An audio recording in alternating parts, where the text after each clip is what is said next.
예, 안녕하세요. 예, 본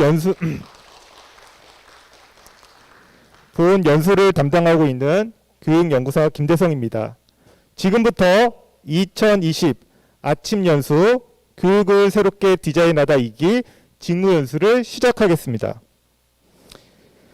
소통하는 민주적 교육 공동체를 위한 말하기, 글쓰기라는 주제로 강의를 해주실 강원국 교수님을 소개해 드리겠습니다.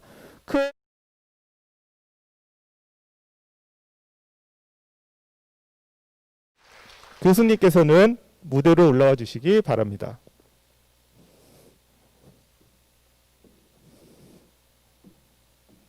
예, 교수님께서는 국민의 정부 참여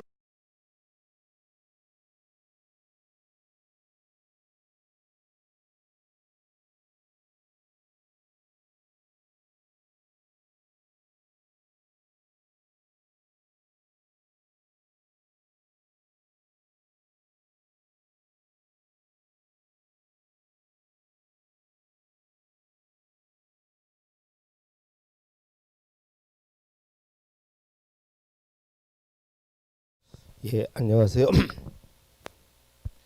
그 전북대 초빙 교수는 잘렸습니다.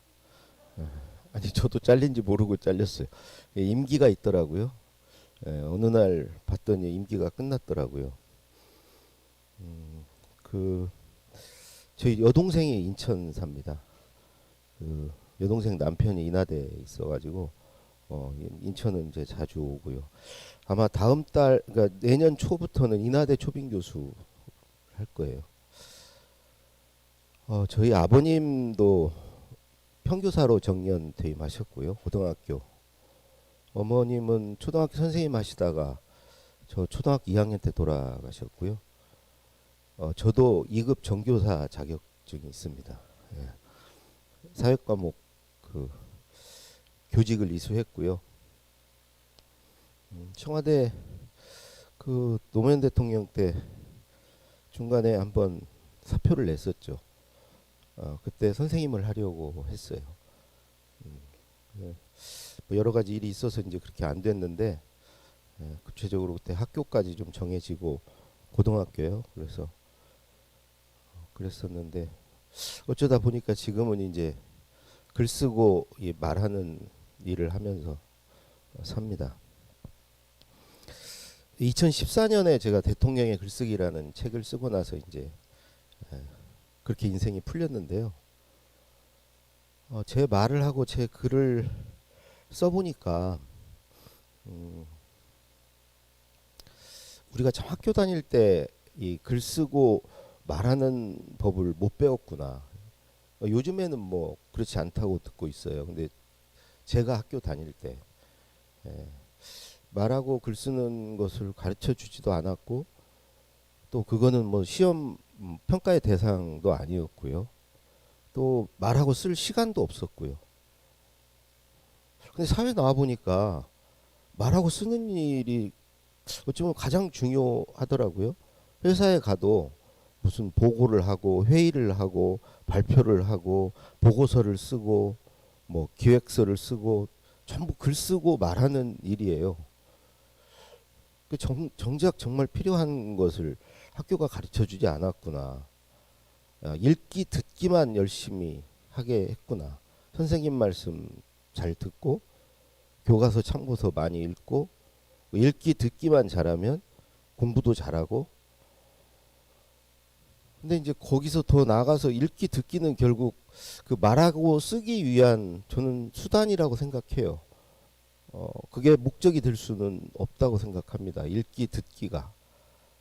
그러니까 읽기 듣기는 그 대상을 내가 만든 게 아니죠. 글을 쓴 사람, 말을 하는 사람이 만든 말과 글이죠. 그거를 내가 그냥 받아들이는 거죠. 읽고 들음으로써. 내가 만들어내는 게 없죠. 내가 생산자가 아니죠. 단지 소비자인 거고요. 누군가의 어떤 말과 글을 내 것으로 옮겨 놓는 소유하는 행위이죠. 대신에 말하기 쓰기는 내 것을 공유하는 거죠. 내가 만들어서 남에게 나눠주는 거죠. 저도 학교 다닐 때 공부가 재미없었습니다. 뭐 우리 학생들 중에 우리 시대 공부를 재밌어 하는 친구들은 없을 것 같아요. 왜 재미없었나? 그리고 지금은 왜 이렇게 공부가 재밌지? 보통 나이 먹으면 공부가 재밌다고 하잖아요. 결정적인 건 시험이 없어서 그런 것 같아요. 그럼 시험을 대신하는 게 뭐냐? 말하기 쓰기죠. 학교 다닐 때는 공부한 거의 끝은 시험이죠. 시험을 향해서 가는 과정이 공부죠. 근데 시험을 보고 나면 석차가 나오죠. 그 석차가 나오고 그러는 것은 누구에게도 이렇게 좋은 감정을 불러일으키지 않죠. 전교 1등도 불안하죠. 다음 시험에 놓칠까 봐. 뭐 2등부터는 말할 필요가 없죠. 그러니까 시험을 보기 전에는 이제 불안하고 걱정되고, 그러다 시험 보고 나면 또 후회도 되고, 어떤 경우는 열등감도 느끼고, 어떤 경우는 누구를 시기하게 되고, 뭐 여러 가지 감정을 느끼죠. 그런 감정들이 별로 이렇게 좋은 감정이 아니에요. 심지어 엄마의 감정까지 상하게 하죠. 속상하게 하죠. 그래서 그것을 향해 가는 공부가 재밌을 수가 없다. 불안하고 걱정되고 후회되고 이런 감정을 향해서 가는 공부가 당연히 재밌을 수 없고, 그래서 시험이 싫은 건데, 지금 저의 공부는 읽고 듣는 공부의 목적이 말하고 쓰기 위해서예요. 똑같아요. 시험을 통해서 내가 어떤 누군가에게 인정을 받고 하는 것과 말하고 씀으로써 누군가에게 인정을 받는 거 똑같은데, 시험은 내가 주체가 아니죠. 그러니까 선생님의 말씀을 듣고 선생님이 내인 시험 문제, 선생님이 숨겨놓은 답을 잘 찾으면 인정을 받는 거죠. 근데 그 과정이 종속돼 있는 거죠. 내가 주체적으로 내가 이렇게 끌고 가는 게 아니고 끌려가는 거죠. 근데 말하기 쓰기는 내가 주인이에요. 내 말과 내 글로 평가받는 거예요. 그래서 그거는 일단은 전혀 다른 느낌이라고 생각을 합니다. 그래서 지금은 제가 이제 공부가 너무 재밌고, 저희 공부 과정은 되게 이래요. 뭔 생각이 나면 네이버 메모장에 단어로 메모를 합니다. 그건 정말 수시로 합니다. 그리고 두 번째로 그 메모한 것을 누군가에게 말해봅니다. 써먹습니다. 제 아내에게 말도 하고, 누구랑 커피를 마시거나 밥을 먹을 때 그 메모한 걸 떠올리면서 써먹습니다. 저 대학교 다닐 때랑 직장 다닐 때는 전혀 말을 안 했어요. 그래, 그런 메모도 필요 없었어요. 잘 듣기만 하면 됐어요. 말귀를 잘 알아듣고 이해를 잘하고 분석을 해서 중요한 걸 추려내고 그걸 잘 암기했다가 그걸 써먹으면 됐어요. 시험에 써먹거나 아니면 대통령의 글을 쓰는데 써먹거나. 근데 이제 내 말을 하고 내 글을 쓰다 보니까 이제 메모를 시작하게 된 거죠. 그래서 그렇게 말을 해봐서 말이 되면, 재밌어 하면, 그걸 세 번째 단계로 제 그 네이버 블로그나 카카오 스토리나 트위터나 페이스북이나 이런 데다가 짧은 글을 씁니다. 그리고 이제 그 글들이 모아지니까 기고글을 쓸 수 있게 되더라고요. 어디에 연재를 하거든요. 어제도 이제 한겨레 신문에 제 연재하고 있는 글을 공부하면 뭐하니라는 제목으로 연재를 하고 있는데, 그런 글을 쓰는 거죠. 그때가 이제 본격적인 거기서부터 글입니다. 그리고 그런 글들이 한 20개, 30개 모아지니까 책이 되더라고요. 그리고 책이 나오면 그거 가지고 이렇게 강연을 합니다. 말을 하는 거죠. 그러니까 말과 글이 상호 교차하면서 시줄과 날줄처럼 엮여서 결과적으로 그게 돈도 되고요. 강연비, 기고료, 뭐 인세 이런 게 되기도 하고, 또 그걸로 나를 보여주고 누군가에게 인정을 받고 이렇게 되는 거죠. 이 생활을 하면서 앞으로는 모든 사람이 저같이 살겠구나. 왜 그러냐면 정년이라는 게 있잖아요. 우리 교장 교감 선생님들 62세 정년이시죠. 근데 지금 아마 100세를 사실 거예요. 최소. 2000년대생들은 140 몇 세를 산다고 그러잖아요. 그러니까 이제 우리도 잘못하면 120살을 살죠. 그러니까 60년을 더 살아야 되는 거예요. 한 살부터 다시 살아야 되는 거예요. 그러니까 그전 60년은 어디에 다니고 어디에 소속되고 누구의 사람으로 살아온 거죠. 거기서 월급 받고 거기 명함으로 나 어디 나왔어, 나 어디 다녀, 어디 사람이야, 나 삼성전자 뭐 어디 교육부에서 일해, 이렇게 살아온 거고, 그 뒤에 60년은 다니는 데가 없죠. 월급 받는 데도 없고 명함도 없습니다. 근데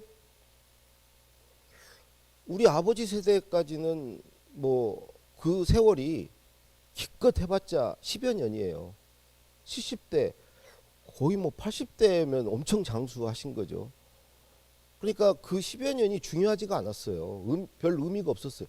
그냥 노후 편안하게 즐기면서 사시면 됐죠. 근데 이게 60년이 되면 전혀 다른 문제죠. 다시 살아야 되는 거죠.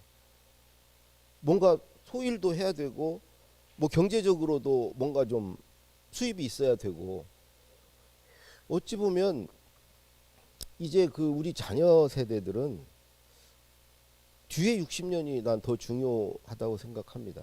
앞에 60년은 뒤에 60년을 준비하는 60년이다. 내가 어디에 소속되지 않고도 나 홀로 서서 정말 나답게 내가 있는 걸 그대로 보여주면서도 돈을 벌고 그냥 나 자체로 인정받고, 다 껍데기 아닙니까? 어디에 다닌다는 것은 그거 자기 거 아니잖아요. 제가 김우중 회장 모실 때 대우 회장 비서실에 있다고 하는 사람들이 와, 그럼 저 스스로도 서울역에서 딱 지하철에 내리면 대우센터를 보면 그게 내 건물 같았어요.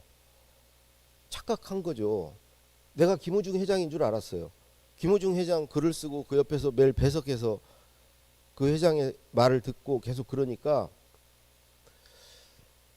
근데 뭐 마찬가지예요. 뭐 김대중 대통령, 노무현 대통령 모시는 것도 거기 나오면 다 끝나는 것이고 그런 거죠.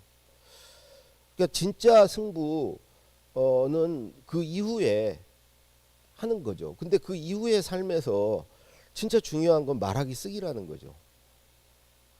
그 전까지는 읽기 듣기 잘하면 됐는데, 말 잘 듣고 시키는 거 잘하고 눈치 빠르고 말귀 잘 알아먹고 성실하고 그러면 됐는데, 이후에는 뭔가 말을 하고 쓰면서, 그러니까 크게 그 이후에 60년은 사는 방법이 딱 두 가지 길인 것 같아요. 하나는 몸을 쓰는 거. 몸을 쓴다는 게 뭐 그런 거죠. 만약에 뭐 연기를 한다, 뭐 노래를 부른다, 이게 다 몸을 쓰는 거죠. 다 몸을 쓰는 거고, 노동을 하는 것도 이제 몸을 쓰는 거고. 근데 연세가 많아지면 우리가 이제 뭐 힘을 쓰는 일은 그렇게 쉽지가 않죠. 그러니까 자기 어떤 기량 같은 것도 이제 몸에서 나오는 거, 손재주가 있다던가 뭐 목소리가 좋다던가 이런 건 이제 몸을 쓰는 거죠. 근데 이제 그런 분들도 있지만 더 많은 분들이 자기가 살면서 알게 된 노하우나 어떤 그 뭘 깨우친 거, 그런 것을 필요로 하는 사람에게 팔면서 이제 살아가야 되는 거예요. 근데 그걸 팔려면 당연히 말하기 글쓰기가 없으면 팔 수가 없죠. 그 사람이 뭘 가진 줄 알고 그걸 삽니까? 저는 일단은 첫 번째로 그 기간이 더 길고, 우리 자녀들은 어찌 보면 인류 역사상 처음으로 어디 다니는 기간보다 다니지 않는 기간이 훨씬 긴 첫 번째 인류가 저는 된다고 생각해요. 우리 교장 선생님, 교감 선생님 그럴 확률이 높아요. 학교 다니고 여기 학교 쭉 생활이 뭐 한 몇십 년 되는데 그거보다 더 길게 이제 퇴직하시고 살 가능성이 높은 거죠. 그리고 이제 그 저는 앞으로 단지 이 직장이 저는 없어질 것 같아요. 이번에 코로나 사태를 내가 겪으면서 지금 우리가 이제 매일 아침에 정시에 출근을 하고 퇴근 시간에 맞춰 퇴근을 하고 하루 종일 내 시간을 저당 잡히고 그렇게 살고 있잖아요. 근데 그거에 대해서 지금 생각해 보면 왜 그렇게 살아야 되나 싶어요. 그렇게 구속과 제약을 받으면서 살 필요가 있나? 그러니까 어찌 보면 나는 근태가 좋다는 걸로 근면 성실하다는 걸로 인정을 받고 월급도 받고 승진도 하고 굳이 그럴 필요가 있나? 내 어떤 역량과 내 재능과 그거를 파는 게 중요한 거 아니에요? 조직에서 필요로 하는 건 그거 아니에요? 그 사람이 뭐 성실하게 정시에 출근하고 이런 게 아니잖아요. 그래서 앞으로는 아마 틀림없이 출퇴근 시간 없어질 거다. 등하교 시간도 저는 더 나가서 학교도 굳이 어느 학교에 계신 그 선생님들에게만 강의를 들어야 하나요? 학생들이? 제가 고향이 전주인데 전주에 어떤 뭐 전주 고등학교가 있다. 그러면 전주고 학생들은 전주고 선생님한테만 강의를 들어야 돼요? 옛날에는 그랬대라고 얘기들 할 것 같아요. 옛날에는 어느 학교에 소속이 돼서 그 학교 선생님한테만 강의를 듣고 매일 아침에 몇 시까지 학교를 가야 되고 몇 시 이전에는 집에를 못 가고 붙들려 있고 그렇게 살았대. 왜 그렇게 살았대? 아니 그게 공부하는 것과 뭔 관계야? 더 나가서요. 이제는 직장도 어디 소속이 안 될 것 같아요. 아니 내 재능을 삼성전자에도 팔고 교육부에도 팔고 이렇게 사는 게 나도 자유롭고 사회 전체적으로 봐도 훨씬 효율적이에요. 한 사람의 재능을 한 군데서만 써먹는다는 거, 거기에 얽매인다는 거, 그게 얼마나 비효율이에요? 아니 기왕이 재능이 있으면 여러 군데 써먹으면 좋잖아요. 대신에 이제 월급이라는 건 없죠. 그러니까 어찌 보면 읽기 듣기 지금의 삶이 제품을 만드는 거라면, 소비자가 요구하는 정가가 있는 제품을 만드는 거라면, 그렇지 않고 내가 내 작품을 만들어서 정가는 없어요. 뭐 비싸게 매겨주면 뭐 엄청난 값을 받고 팔 수도 있고 전혀 안 팔릴 수도 있는 거고, 미술 작품 같이. 그래서 그런 작품을 이제는 만들어야 되는 시대로 저는 급격히 갈 거라고 생각합니다. 그럼 제가 이런 강의를 하면서 느끼는 거예요. 저의 삶은 지금 어디가 소속된 게 없어요. 뭐 전북대 조빈 교수 월급 안 받았어요. 거기 출근도 안 해요, 제가. 그리고 이제는 그것도 이제 없지만 저를 찾는 데를 가요. 대신에 찾는 데 나를 알리기 위해서 뭐 여러 가지를 하죠. 유튜브도 하고 뭐 SNS도 하고 뭐 여러 가지를 합니다. 그걸 보고 저를 찾아요. 어느 조직에 연락을 하는 게 아니죠. 저를 찾을 때 제 개인 번호, 제 개인 메일로 보내죠. 그리고 제가 선택해요. 가고 싶은데 가고 가기 싫으면 안 가요. 회사에 다닐 때는 찍히면 끝이에요. 근데 저는 이쪽에서 찍히면 다른 쪽에서 만회하면 돼요. 아니 강의할 때는 수천 군데예요. 사람은 인간 본성은 자유롭고 싶어요. 그쪽에 부합하는 방향으로 살고자 하는 게 어찌 보면 그게 어떤 진보는 진화라고 생각해요. 사람은 그 길을 향해서 갈 거라고 생각해요. 왜 속박 속에서 삽니까? 언제까지 그렇게 살 거예요, 인간이? 당연히 언젠가는 그런 얘기 할 거예요. 왜 니들이, 내가 누구 어떤 조직에 들어가서 니들 손하기 위해서 내가 놀아나? 네가 왜 나의 생사 여탈권을 쥐고 있어? 됐어. 난 밖으로 나갈 거야. 근데 이런 것들이 이제 뭐 요즘에 유튜버라든가 프리랜서들, 젊은 애들은 벌써부터 그래요. 유튜브 한다고 그러죠. 유튜버 되겠다고. 유튜버가 대표적으로 그런 일이에요. 그냥 어디 소속이 없고 자기 재능을 팔고 먹고 사는 거죠. 그래서 그런 쪽으로 이제 우리가 갈 때 가장 필요한 역량이 이제 결국 말하기, 글쓰기 역량이라는 것이고요. 그 학교에서 제가 이제 그 말하기 글쓰기에 대해서 저 학교 다닐 때 좀 아쉬웠던 것은 10가지 말하기 글쓰기에 필요한 이 10가지 역량을 전혀 키워주지 않았고 오히려 정 반대 방향으로 교육을 받았다는 거죠. 그래서 그 10가지에 대해서 오늘 말씀을 드리겠습니다. 우선 첫 번째는요. 글을 잘 쓰고 말을 잘하려면요. 질문하는 사람이 돼야 됩니다. 5가지 질문. 모르는 걸 물어야 돼요. 모르는 걸 부끄럽게 생각하지 않고 모르는 걸 물어야 되고 어떻게든지 알고자 해야 되고 모르는 상태에 있는 걸 되게 불편해해야 되고 그래서 모르는 거를 뭐 검색을 해보든지 누구한테 묻든지 뭘 이렇게 알아야 속이 후련하고 모르는 상태에 있는 게 되게 꺼림직하고 깨름직하고 그런 상태가 돼야 됩니다. 그러니까 호기심이 왕성하고 뭘 알려는 의욕, 욕구가 강하고 이게 첫 번째 글 잘 쓰고 말 잘하는 이거 첫 번째 필요합니다. 왜냐하면 글 쓰고 말한다는 것은 자기가 아는 걸 말하고 쓰는 거니까요. 그래서 첫 번째 그 모르는 걸 묻는 질문. 두 번째는 의문입니다. 의문. 어떤 현상이나 어떤 사건에 대해서 그걸 보고 저게 왜 저렇지?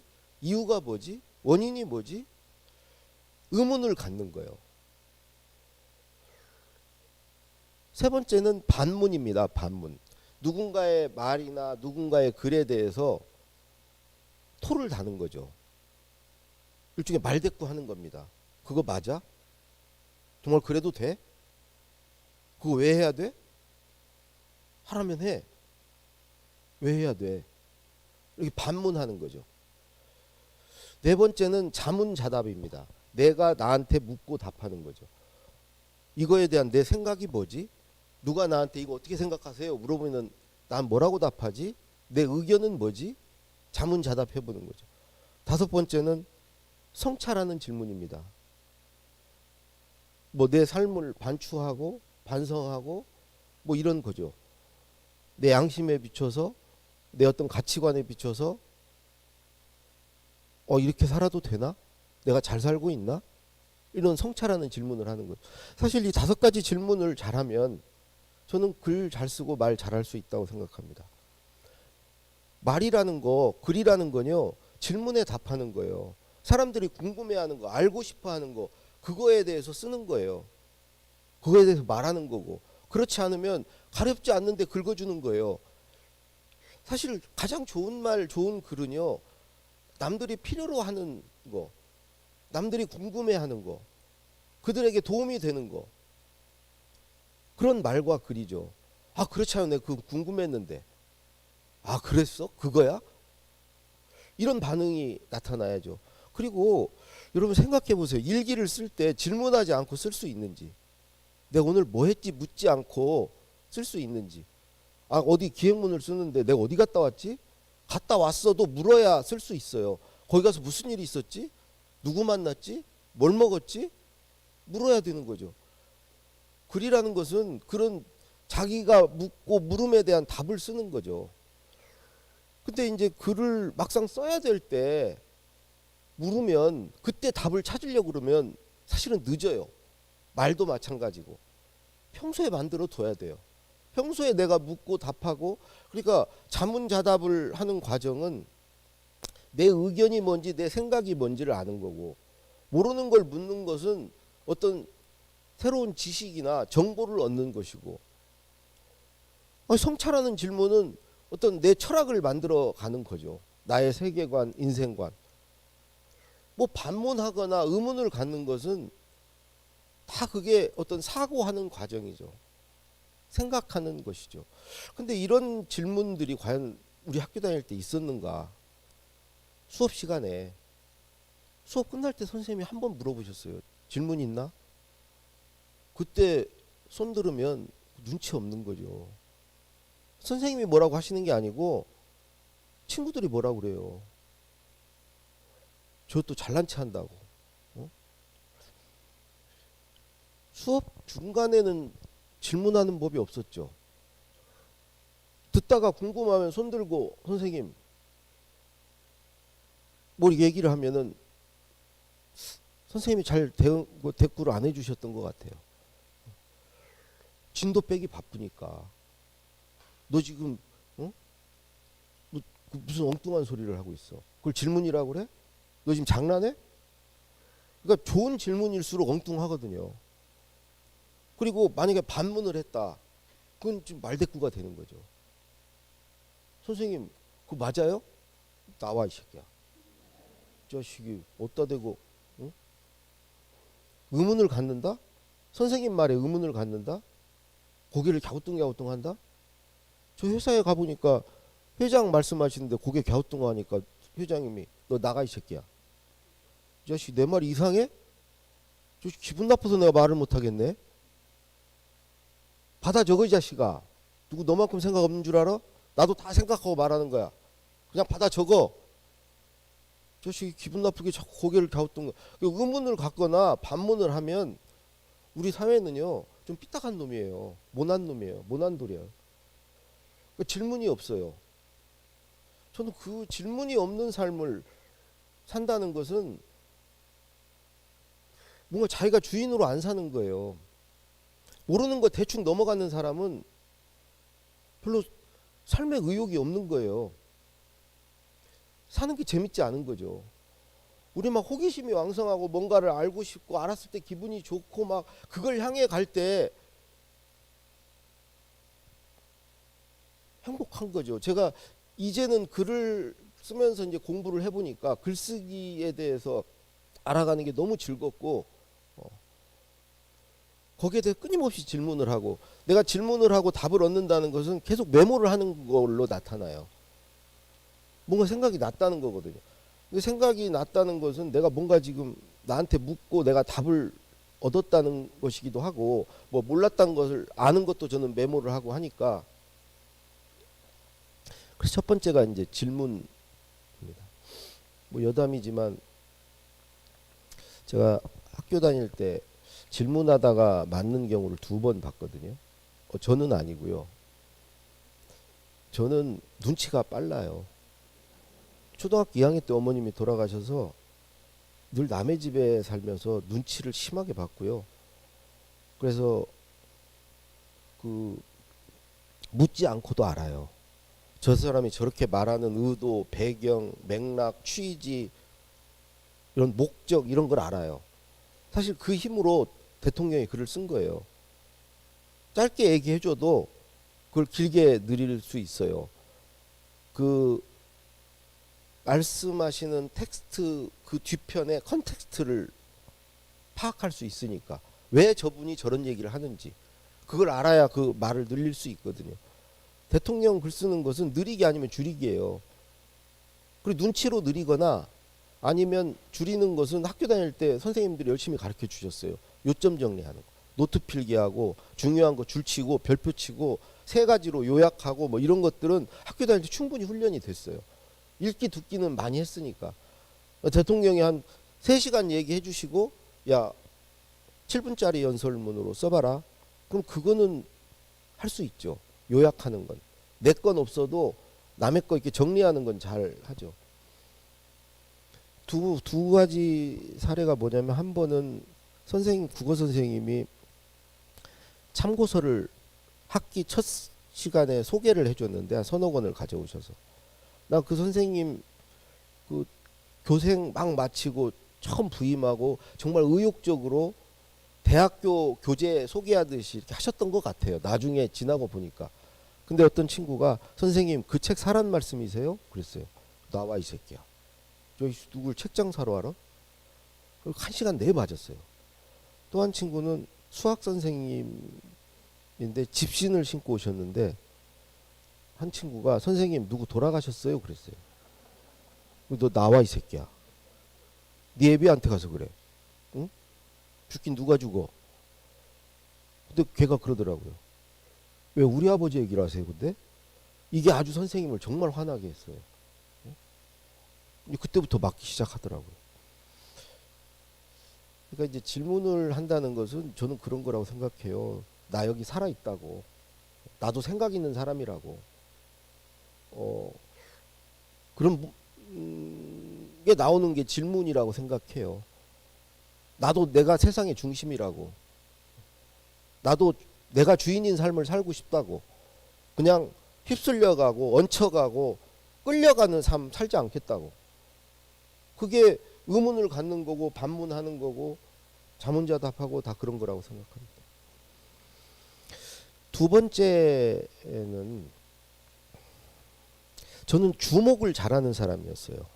선생님이 여기 주목 그러면 딱 주목하고, 직장에 가서도 상사가 딱 가리키면 저기를 향해서 가 그러면 거기만 쳐다보고 한눈을 팔지 않았어요. 그러니까 주의가 산만하지 않았어요. 남이 보라는 데를 잘 봤어요. 말을 잘 들은 거죠.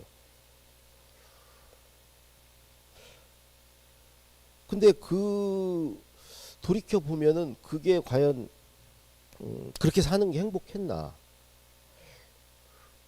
그 즐거운 일은 아니었던 것 같아요. 사람은 누구나 자기가 보고 싶은 데를 보고 싶어 하죠. 구경하는 거 좋아하고요. 저는 그거를 그냥 관찰이라고 말하고 싶어요. 내가 그냥 보고 싶은 데를 보는 거. 남이 보라는 데를 보는 것은 주목이고, 내가 보고 싶은 데를 보는 건 이제 관찰하는 거다. 이 관찰은 사실은 글쓰기 말하기 굉장히 중요해요.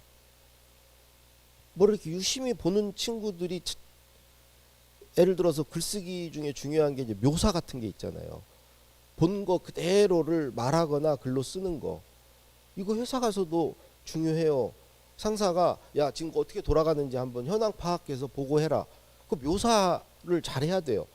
가서 면밀히 보고 그걸 그대로 글로 옮기거나 말로 할 수 있어야죠. 그럼 이제 묘사에서 그치는 건 아니죠. 관찰이. 보고 나서 어떤 자기의 느낌, 자기의 소감 그런 걸 거기다 붙일 수 있죠.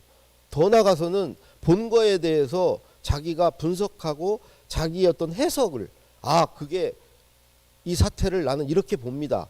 그래서 자기 어떤 관점, 자기의 시각 이런 걸 갖게 되는 출발점이 저는 관찰이라고 생각해요. 뭔가를 보는 거.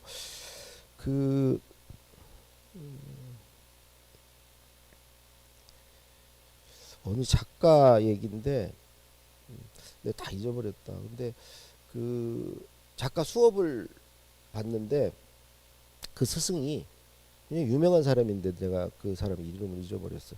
안 가르쳐 주는 거예요.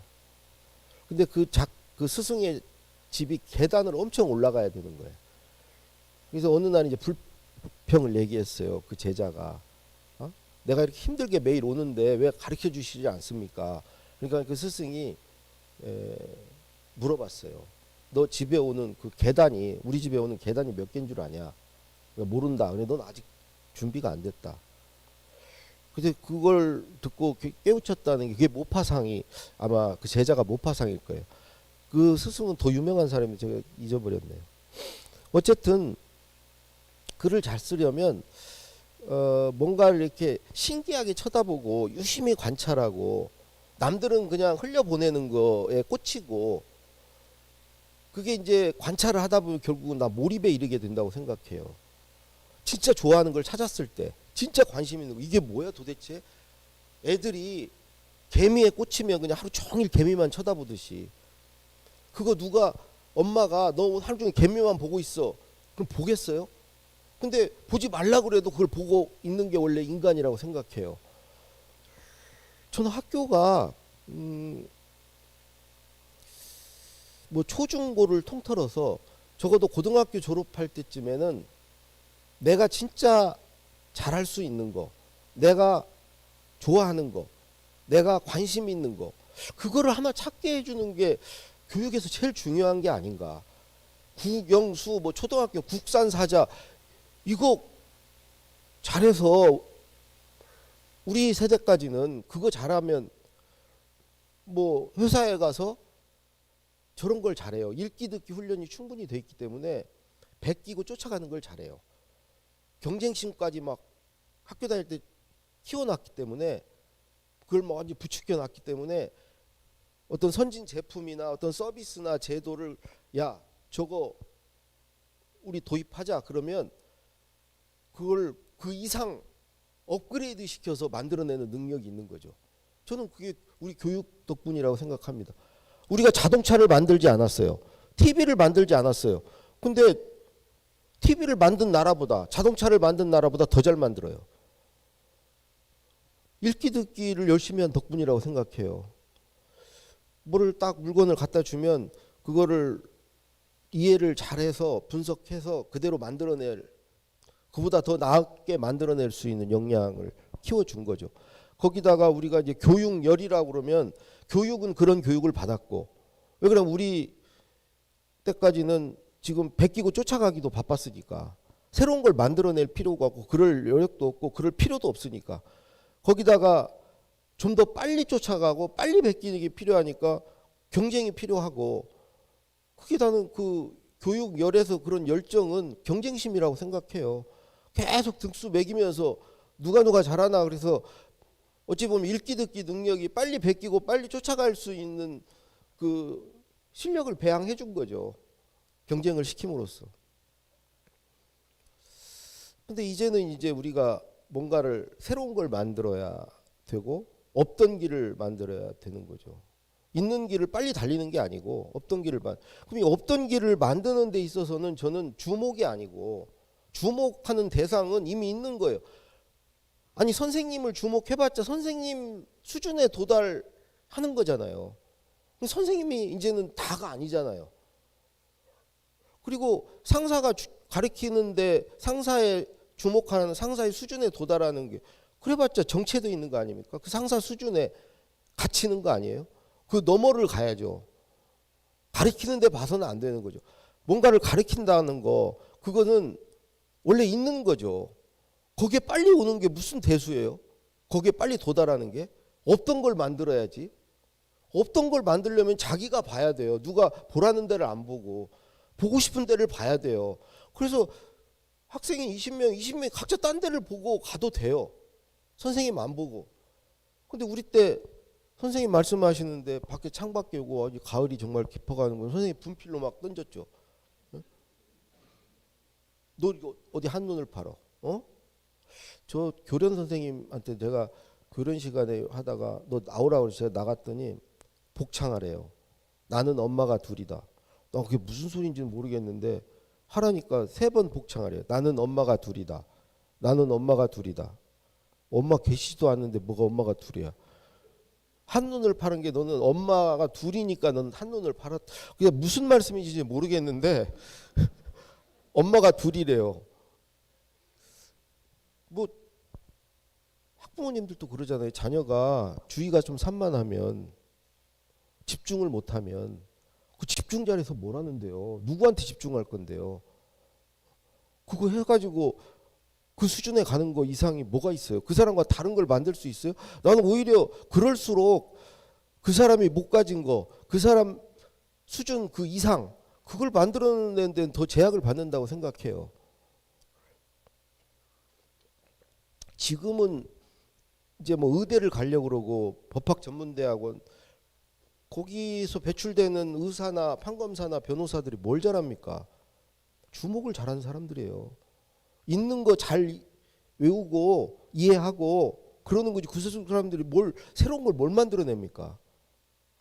물론 이제 의사분들 중에도 연구하는 분들도 계시죠. 근데 그분들이 뭐 얼마나 됩니까? 대다수는 그냥 의학 지식 또는 뭐 법조문 판례 잘 외워서 그거 적용하는 거지. 그걸 뭐 창의적으로 독창적으로 어떤 세상에 기여하면서 하는 건 아니잖아요. 새로운 걸 만들어내는 일은 아니잖아요. 그런데도 거기에 최고 인재들은 다 모여요. 주목 잘하는 사람들이, 말 잘 듣는 사람들이, 시키는 거 잘하는 사람들, 어떻게든 거기에 악착같이 도달을 빨리 하는 사람들, 경쟁을 잘하는 사람들, 그런 사람들이 다 모이는데, 물론 우리나라만 그런 게 아니고 지금은 세계가 그렇죠. 근데 이제 서서히 그 패러다임에서 다른 나라들이 벗어나고 있잖아요. 진짜 돈을 버는 사람들은 그런 사람보다는 뭐 유튜버도 있고 뭐 이상한 한눈 파는 사람들, 방탄소년단이 우리 학교 다닐 때 그 방탄소년단 그거 불량 학생이죠. 어디 노래를 부르고 춤추고 돌아다녀. 그래 너 커가지고 뭐가 될래? 그런 친구들이 우리 기준으로 하면 일탈하는 친구들, 주목 않고 딴 데 한눈 팔고 딴짓한 친구들이죠. 그래서 저는 관찰하는 삶은 두 가지를 얻게 한다고 생각합니다. 하나는 자기 컨텐츠, 내 고유의 어떤 컨텐츠, 내가 정말 이거에 관해서는 남보다 잘할 수 있고 나는 이걸 할 때 제일 행복하고 재밌고 이것에 관해서 늘 말하고 싶고 이런 자기 컨텐츠, 자기 어떤 관심 분야, 딱 그 사람 하면은 아, 그 친구 그거에는 일가견이 있어. 그 친구한테 가서 물어봐. 그 친구가 잘 알 거야. 그 친구 아주 거기 꽂혀가지고 아주 정신을 못 차려. 거의 미친놈이야. 거기 그냥 만나면 그 얘기만 해. 그 컨텐츠. 또 하나는 스토리. 저는 깔아놓은 레일 위를 달리는 주목하는 삶에서는 자기 스토리가 안 만들어진다고 생각합니다. 우리 때는 어디 직장에 가서 승진 빨리 하고 마지막 퇴직할 때 뭐 임원으로 사장으로 하면은 평생 사장 소리 들으면서 죽을 때까지 살다 가고 뭐 상무로 끝내면 계속 죽을 때까지 상무로. 근데 거기에 자기 스토리가 있는가? 근데 우리 때는 그걸 막 계속 고속 승진을 하고 막 입신양명 막 이런 거 남이 주어준 거 그런 것도 책을 쓰고 막 그랬어요. 요즘에 가만히 보세요. 제가 출판사에 한 1년 7개월 있었는데 마지막 직장이었는데요. 그런 책 아무도 안 봐요. 그 정말 내가 왕년에 이런 얘기 아니에요. 라떼는 그거 내가 어디까지 뭐 했던 그런 책이 나오나 보세요. 우리 때는 나왔죠. 자기가 뭐 기업 자기가 총수가 뭐 좀 그런 책 쓰고 막 그런 게 막 날개 돋친 듯 팔리고 막 그랬죠. 지금은 그런 책 안 봐요. 어찌 보면 어떤 고난, 역경, 시련, 어떤 실패, 실수 이런 걸 딛고 일어선 이야기. 우리 보통 사람들의 그런 이야기. 어디 조직에서 뭐가 잘 되고 이런 게 아니고 자기가 뭐 한 20대 때 막 유럽에 가가지고 여행을 하면서 막 뭐 하고 뭐 이런 걸 쓴 이야기. 이런 이야기들을 사람들은 좋아해요. 결국 그런 스토리와 컨텐츠를 가진 사람들의 저는 시대가 열린다고 생각해요. 유튜버들은 다 그 두 가지로 먹고 사는 거예요 지금. 자기 컨텐츠와 스토리로. 이 컨텐츠가 뼈에 해당한다면 스토리가 살이죠. 컨텐츠만 있어서는 안 팔려요. 스토리를 입혀야 돼요. 자기 스토리 해야죠. 자기 일화, 자기 에피소드 이런 것들을 많이 갖고 있어야죠. 그러려면 어찌 보면 자기 삶이 모험이고 탐험이고 시도고 도전이고 그런 삶을 살아야죠. 관찰하는 삶을 살아야죠. 근데 부모님들이 전부 너 그러기 가지 마. 위험해. 안전하게 해, 안전하게. 있는 길 따라가. 그럼 애들은 그걸 말 믿고 그렇게 학교 다닐 때 거기에 맞춰서 또 나중에 진학도 하고 했는데 그 친구들이 나이 40, 50이 됐을 때 저는 전혀 다른 세상이 열려 있을 거라고 생각합니다. 집중 잘하고 주목 잘하는 친구들의 세상이 아니고 관찰하는, 모험하고 시도하고 도전하고 지기를 만들어 가는 친구들. 남이 만들어 놓은 길, 가라는 길 가지 않고 자기 길을 개척하면서 모험하면서 가는. 굳이 대학 갈 필요 없잖아요. 정말로. 이미 제가 대화의 희열을 하면서 뭐 만나본 아이유나 무슨 뭐 다 그런 친구들 대학을 안 갔더라고. 그 지코라는 그 랩하는 그 친구도 그렇고 굳이 뭐 그런 친구들이 더 훨씬 잘 돼요. 세 번째는 통찰력입니다. 제가 이제 글을 써보니까 글도 그렇고 말도 그렇고요. 어느 시점이 되면 이게 졸가리가 타져요. 아, 이렇게 쓰면 되겠구나. 말도 계속 이렇게 하다 보면은 정리가 돼요. 그러니까 이제 말을 하면서 제가 느끼는 것은 말을 하다 보면 뭐 생각이 나. 할 말이 처음에 이제 말하기 시작할 때는 없던 생각이 나요. 말을 하면서. 우리 교장 선생님들이 이렇게 말하다가 이게 장황해지는 게 자꾸 생각이 나서 그렇잖아요. 네? 그래서 교장님 선생님 훈시는 우리는 운동장 조회했잖아요. 그리고 말이 길어지시잖아. 자꾸 생각이 나니까. 원래는 딱 요 정도만 생각하고 올라오셨는데 말씀하시다 보니까 다른 생각들이 자꾸 나고 뭐라도 한마디라도 더 해줘야 될 것 같고 그러니까 말이 길어지시는데 어쨌든 생각이 나요. 그리고 말을 길게 하면 정리가 돼요. 그래서 마지막은 정리를 해주죠. 엄마가 애 혼낼 때도 말을 막 이 얘기 저 얘기 막 중구난방으로 하다가 마지막에 자기가 정리가 딱 되면 이렇게 말해요. 엄마가 뭐라고 그랬어? 세 가지 뭐야? 그 세 가지 원래 처음부터 없었어요. 말하다 보니까 세 가지가 정리가 된 거야. 딱 정리가 되는 순간 애한테 물어봐요. 말은요 그렇게 정리하는 힘이 있죠. 졸가리가 딱 타지죠. 어느 순간에. 또는 또 말은 진화한다고 생각해요. 같은 내용의 말을 계속 지속적으로 여러 계기에 여러 사람에게 하다 보면 그 내용이 점점 좋아져요. 그건 왜 그러냐면 반응이 안 좋은 것은 버리거든요. 뇌가 알아서 해요. 반응이 좋은 건 기억을 해둬요. 그리고 더 좋은 반응을 얻기 위해서 거기다 자꾸 뭐 조미료를 타요. 그래서 말이 점점 재밌어지기도 하고 말이 더 이렇게 충실해져요.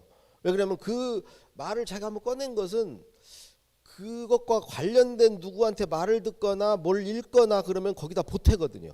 그걸 점점 이렇게 더 잘 만들어 가죠. 그러니까 말을 계속 하다 보면은 결국 말을 잘하는 사람이 되죠. 말이 이렇게 자기 말이 진화하니까. 어쨌든 말도 정리가 되는 순간이 있고요. 글은 특히 그렇죠. 막 암중모색을 하면서 쓰다 보면은 머릿속에 이게 불이 탁 들어오면 환해지면서 아 이렇게 쓰면 되겠구나 라는 시점이 오죠. 사실 그게 안 오면 글을 못 써요. 그게 빨리 오는 사람들이 글을 잘 쓰는 거예요. 어떤 사람은 첫 문장에 오는 거예요. 그럴 때는 이제 영감이 떠올랐다고 막 그러는 것이고 뭐 통찰력이 있다고 그러고 직관력이 있다고 그러고 뮤즈가 찾아왔다고 그러고 이제 그런 소리를 하죠. 첫 문장이 떠올랐다는 건요. 전체 그림이 그려진 거예요. 아니 전체 그림이 없이 어떻게 첫 문장이 떠오릅니까? 자기는 의식하지 못하지만 대략적인 뇌가 졸가리를 탄 거예요. 그거에 들어가는 문으로서 첫 문장이 떠오르는 거예요. 그래서 첫 문장이 잘 떠오르면 뒤를 줄줄줄줄 이렇게 써갈 수 있어요. 근데 문제는 이제 대부분 사람이 그게 안 떠오른다는 거죠. 쓰다가 보면은 어느 순간에 이제 깜깜한 극장에 가면 처음엔 깜깜하다가 조금 지나면 이렇게 환해지듯이 낯선 곳에 어떤 뭐 콘도나 어디 가면 첫날은 어디가 사지분간을 못하지만 하룻밤만 자고 나면 아 저쪽에 노래방이 있고 저쪽에 뭐 편의점이 있고 이걸 알게 되듯이 그런 시점이 오거든요. 근데 이게 이제 빨리 오고 자주 오는 사람이 저는 글을 잘 쓰고 말도 잘하고 뭔가 문제도 해결을 잘하고 아이디어도 잘 내고 이런 사람이 된다고 생각해요. 우리 교장 교감 선생님들 뭐 야 그 생각났다. 야 이렇게 하면 되겠다. 아 떠올랐어. 이런 소리 자주 하시는 분들 이게 필요한 거예요. 이런 통찰이 필요한 거죠. 전체 그림이 딱 그려지는 어떤 걸 경험하는 거.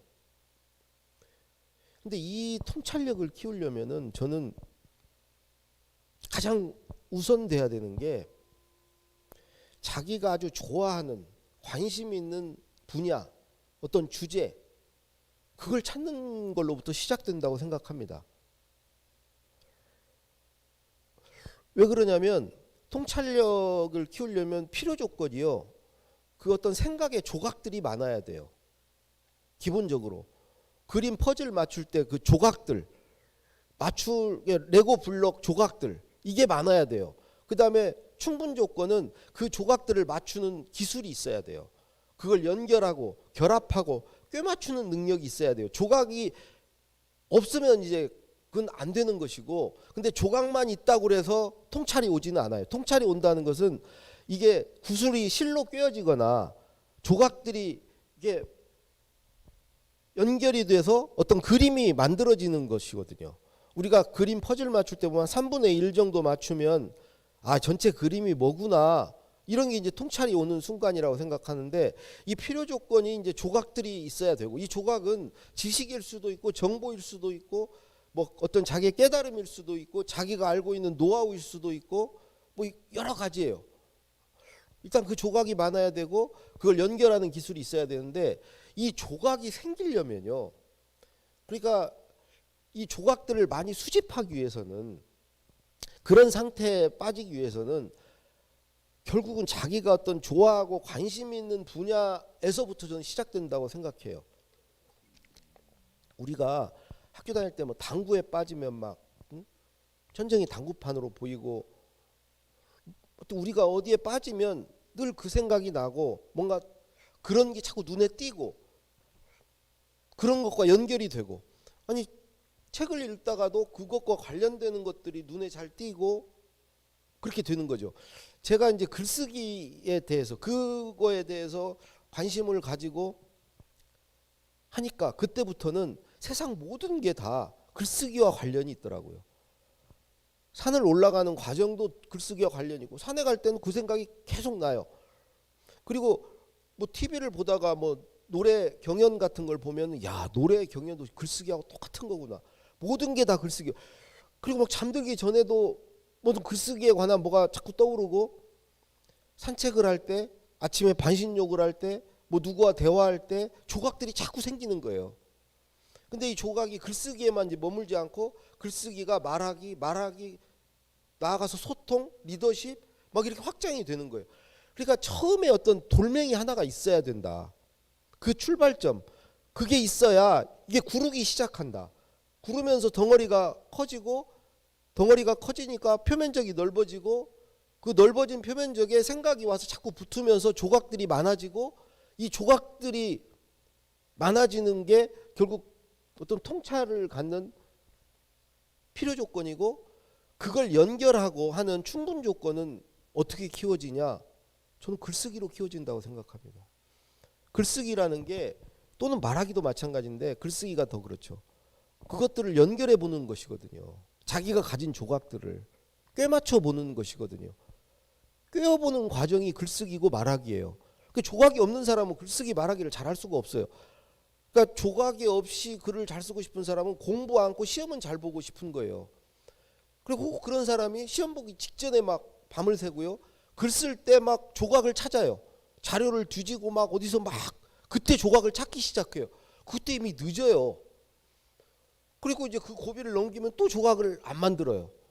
그리고 또 글 쓸 때 또 그 조각을 찾아요. 한 번 시험을 못 봤으면 다음 시험을 대비해서 공부를 시작해야죠. 글을 다음 글을 잘 쓰려면 조각을 만들기 시작해야죠. 어쨌든 여기서 저는 하나 문제가 바로 그 첫 단추를 꿰는 첫 출발을 하게 해주는 그걸 찾게 해주는 것을 과연 학교가 해주고 있는. 제가 좀 들어보니까 그 학점 이수제인가 이렇게 학생들이 원하는 과목도 이렇게 듣게 해주고 뭐 저는 그런 거를 좀 자기를 학생들이 어리니까 사실은 자기가 스스로 자기를 찾아가기가 쉽지 않죠. 근데 그걸 도와주는 게 저는 좀 학교와 또 부모의 역할이 아닌가 생각이 들고요. 네 번째는 상상력입니다. 이거 짧게 해야 되겠네요. 10개를 다 해야 되니까. 이 상상력을 왜 제가 말씀드리냐면 이제 글을 쓰고 말을 해보니까 기억과 상상으로 쓰더라고요. 말도 기억과 상상으로 해요. 근데 기억의 비중이 우리 때까지는 뭐 대부분이죠. 기억에 의존해서 기억을 많이 하고 있으면 그게 지식이건 정보건 내 경험이건 머릿속에 기억을 많이 하고 있으면 글도 잘 쓰고 말도 잘해요. 근데 기억이라는 것은 새로운 게 아니에요. 원래 그냥 있던 거예요. 있던 걸 소환하는 거예요. 근데 이 기억은 저는 대부분은 앞으로 이제 인공지능한테 넘어갈 것 같아요. 인공지능을 이길 수가 없어요. 뭐 선생님들도 경험해 보셨겠지만 저도 직장 생활을 하고 나서 한참 지난 후에 PC라는 거, 컴퓨터라는 게 사무실에 들어왔어요. 그러니까 직장 생활 초기 꽤 오랜 기간을 PC가 없는 세상에 살았어요. 그때는 원고지에 글을 썼죠. 원고지에 글을 쓰려면 정말 글쓰기 실력이 있어야 돼요. 일필휘지 능력이 있어야 돼요. 왜 그러냐면 그렇지 않으면 처음부터 다시 써야 되니까. 중간에 이게 아닌가 보다 해서 다른 길로 쓰려고 그러면은 처음부터 다시 써야죠. 그때야말로 정말 글쓰기 실력이 필요했어요. 첫 줄부터 쫙 이렇게 써내려가는 실력. PC가 나오고 나니까 그 실력이 필요가 없더라고요. 그냥 되는 대로 쓰고 오리기 붙이기 막 하면 되는 거예요. 글을 일목요연하게 쓰는 실력이 필요가 없더라고요. 그냥 그러다 조금 있으니까 인터넷이라는 게 나오더라고요. 얼마 차이 안 되지만 아니 이게 검색이 되니까 내가 알고 있을 필요가 없는 거예요. 굳이 내가 많이 안 알아도 되는 거예요. 제가 원고지에 글을 쓸 때는 스카치 테이프로 붙여가지고 가위를 들고 편집을 했어요. 바닥에 쭉 깔아놓고 내가 쓴 글을 요걸 저 앞으로 옮기려면은 그걸 오리고 앞에 이렇게 벌려가지고 거기다 놓고 스카치 테이프 붙이고 이런 식으로 했. PC가 지금 다 해주는 거고. 그 다음에 인터넷 나오기 전에는 이어령 선생님의 문장 대백과 사전을 하나 갖고 있는 게 저한테는 엄청난 의지가 됐어요. 거기에 그런 거 다 정리가 돼 있어요. 요즘 같은 가을이면 가을에 관한 식구, 이어령 선생이 아는 것들이죠. 그 책을 어떻게 만들었겠어요. 요즘에는 검색이 되니까 가을 치면 다 나오지만 그때는 그게 없으니까 그분이 아는 거 어느 책에 어떤 시가 있고 뭐가 있는데 그걸 찾아서 이제 그 문장 백과사전을 만들었겠죠. 근데 그 책을 하나 갖고 있으니까 글쓰기가 엄청 쉬운 거예요. 근데 지금은 구글이나 네이버 안에 그런 문장 백과사전 수백만 권이 뭐예요. 그게 들어가 있는 그걸 여는 순간 내가 이어령 선생님보다 훨씬 많이 아는 사람이 되는 거죠. 그러니까 사실은 이 기억 부분은 이제는 저는 경쟁력이 없다고 생각해요. 오히려 기억을 많이 한 사람이 상상력의 제약을 받을 수 있다고 생각해요. 그러니까 우리가 직장에 가봐도 윗분들은 다 기억이 많았어요. 기억으로 우리를 가르쳤죠. 그러면서 뭘 얘기를 하면 야 그거 해봤어. 그거 아니야. 옛날에 이런 일이 있었어. 그거 됐어. 쓸데없는 소리 하지 마. 그래서 오히려 우리 상상력으로 말하는 기억이 별로 없는 아래 직원들을 이렇게 좀 제약했다고 생각해요. 기억이 많으니까 그걸로 재단하고 그걸로 검열하고 이렇게 했던 거죠. 그러니까 제가 이런 거 보면은 우리 할아버지 세대, 우리 아버지는 우리 할아버지한테 배웠고요. 저는 우리 아버지한테 왜 그러냐? 윗세대가 아랫세대보다 더 많이 알았어요. 우리 할아버지는 집도 지으셨어요. 우리 아버지는 닭모가지도 비틀고 털 뽑고 이걸 다 하셨어요. 그러니까 우리가 살면서 그런 것을 윗세대한테 배웠죠. 윗세대가 더 똑똑하고 유능했고 그랬어요. 근데 이게 늘 그래 왔죠. 근데 처음으로 역전되는 것 같아. 우리 다음 세대가 우리 자식 세대가 우리보다 똑똑해요. 이런 걔들은 우리가 이제 배워야 돼요. 우리가 자식을 가르치는 게 아니고 유튜브도 배워야 되고 스마트폰도 배워야 되고 이게 처음인 것 같아요. 그래서 이게 무슨 혁명기인 것 같아요. 지금 이 시대가. 혁명기 때만 이제 그런 거죠. 이 역전 현상이 일어나죠. 우리가 이제 가르치질 못하는 거야. 밑에서 더 잘하는 거죠. 저는 그 기억도 마찬가지라고 생각해요. 이게 지금 필요한 것은 어찌 보면 이제 상상력이죠. 그러니까 우리 학교 다닐 때 보면은 이게 브레인스토밍 같은 거 엉뚱한 소리 잘하는 친구들, 꼬리에 꼬리를 물고 연상을 잘하는 친구들, 또 이 스토리텔링을 잘한다거나 어떤 뭐 가상 시나리오 같은 거를 잘 그린다거나 뭘 추리를 잘한다거나 뭘 예상하고 전망하고 추측하고 유추하고 이런 걸 잘한다거나 이게 다 이제 상상력인데요. 그런 걸 잘한다고 공부를 잘하나요? 전혀 정반대예요. 그냥 엉뚱한 놈이에요, 저놈. 저 정신을 어디다 두고 다니는, 응? 멍 때리는 애예요. 멍 때리는 애. 되게 이 상상력이 풍부해지려면 재밌고 유쾌해야 돼요.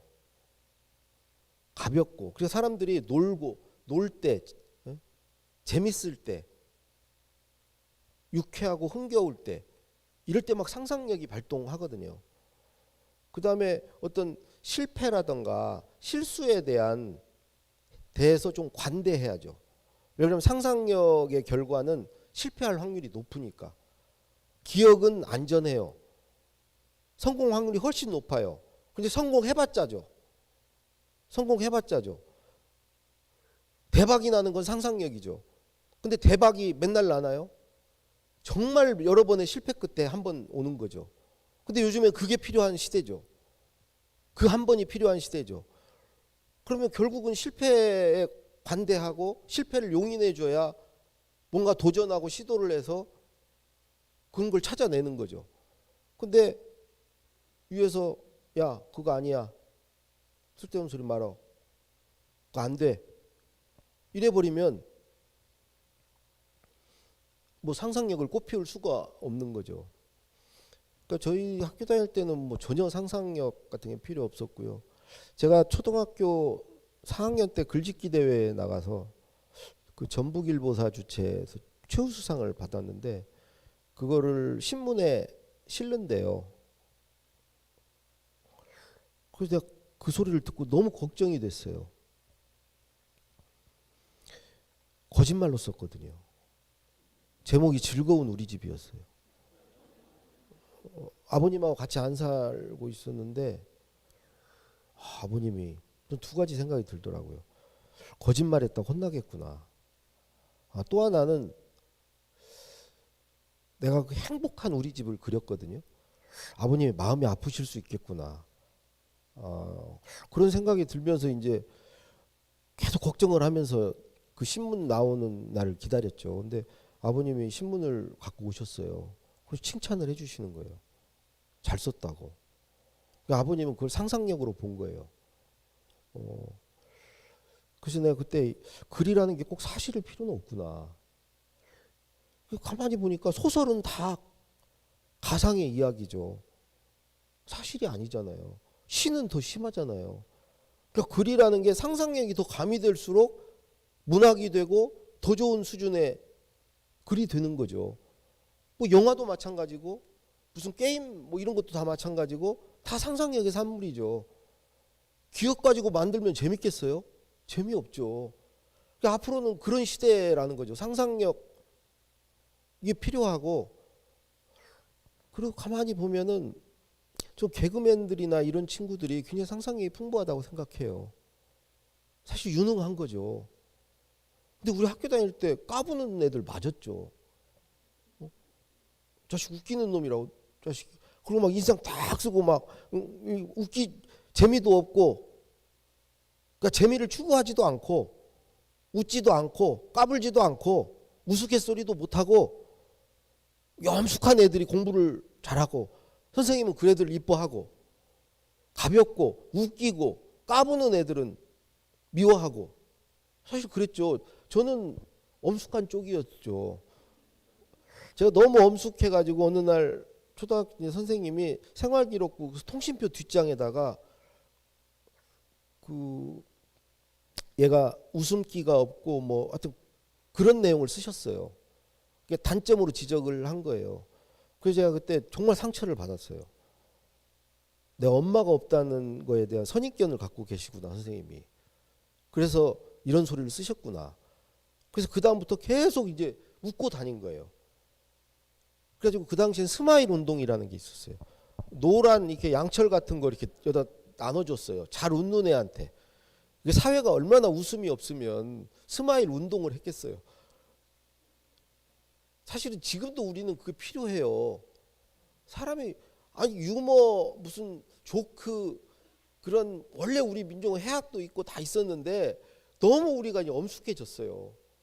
그 제가 미국 대통령들 연설문은요 조크 담당자만 4명 5명 있어요. 미국 대통령의 말은 웃기지 못하면 완전 실패해요. 우리는 박수가 나와야 되는데 거기는 웃음이 나와야 돼요. 반드시 연설 중에 최소 한 번은 무조건 웃겨야 돼요. 웃음이 안 나면 그럼 그 자체로 완전 실패한 연설이에요. 무슨 의미 전달하고 이런 거가 중요한 게 아니고 뭐 메시지가 중요한 게 아니고 사람을 즐겁게 해주고 유쾌하게 해주고 한번 웃을 수 있게 해주는 것을 중요한 가치로 생각해요.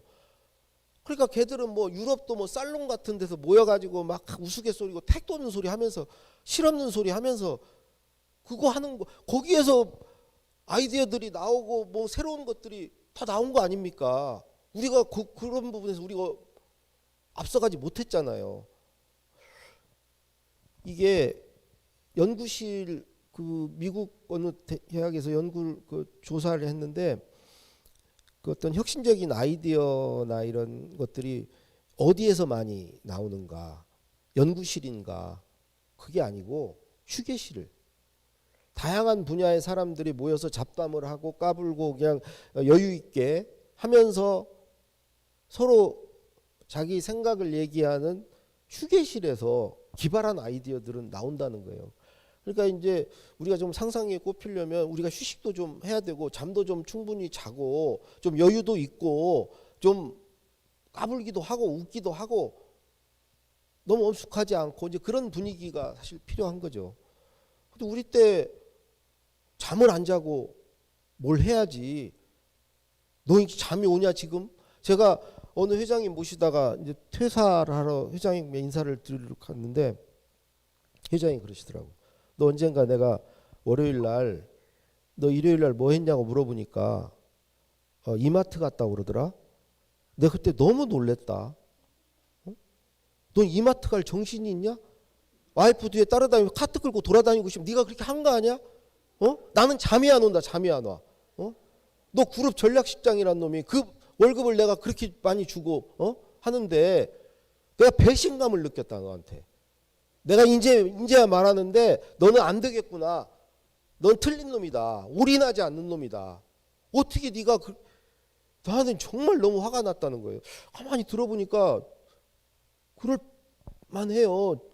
아니 자기가 주인인데 자기 비싼 억대 연봉 받는 놈이 상상이 될 거 아니에요. 이마트 가서 아무 생각 없이 카트 끌고 와이프 뒤에 따라다니면서 이거 하고 있는 게 화가 나죠. 너를 내가 지금 돈 주고 산 건데 네가 네 몸을 네 맘대로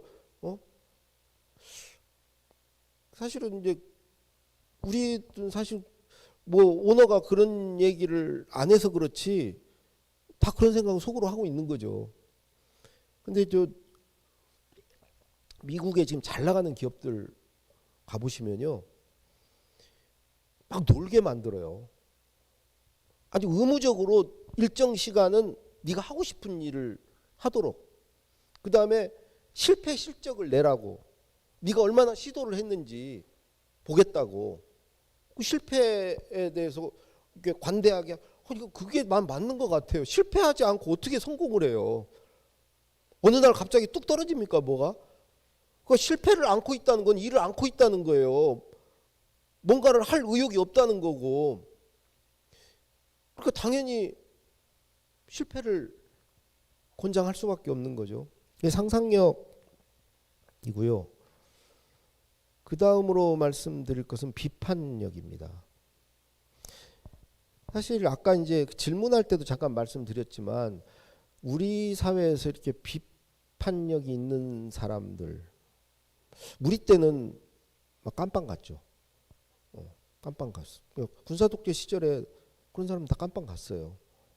거기에 저항하고 거기에 문제 제기를 하고 이의 제기를 하고 한 사람들은 다 그렇게 살았죠. 그런 거 전혀 않는 사람들이 다 출세했죠.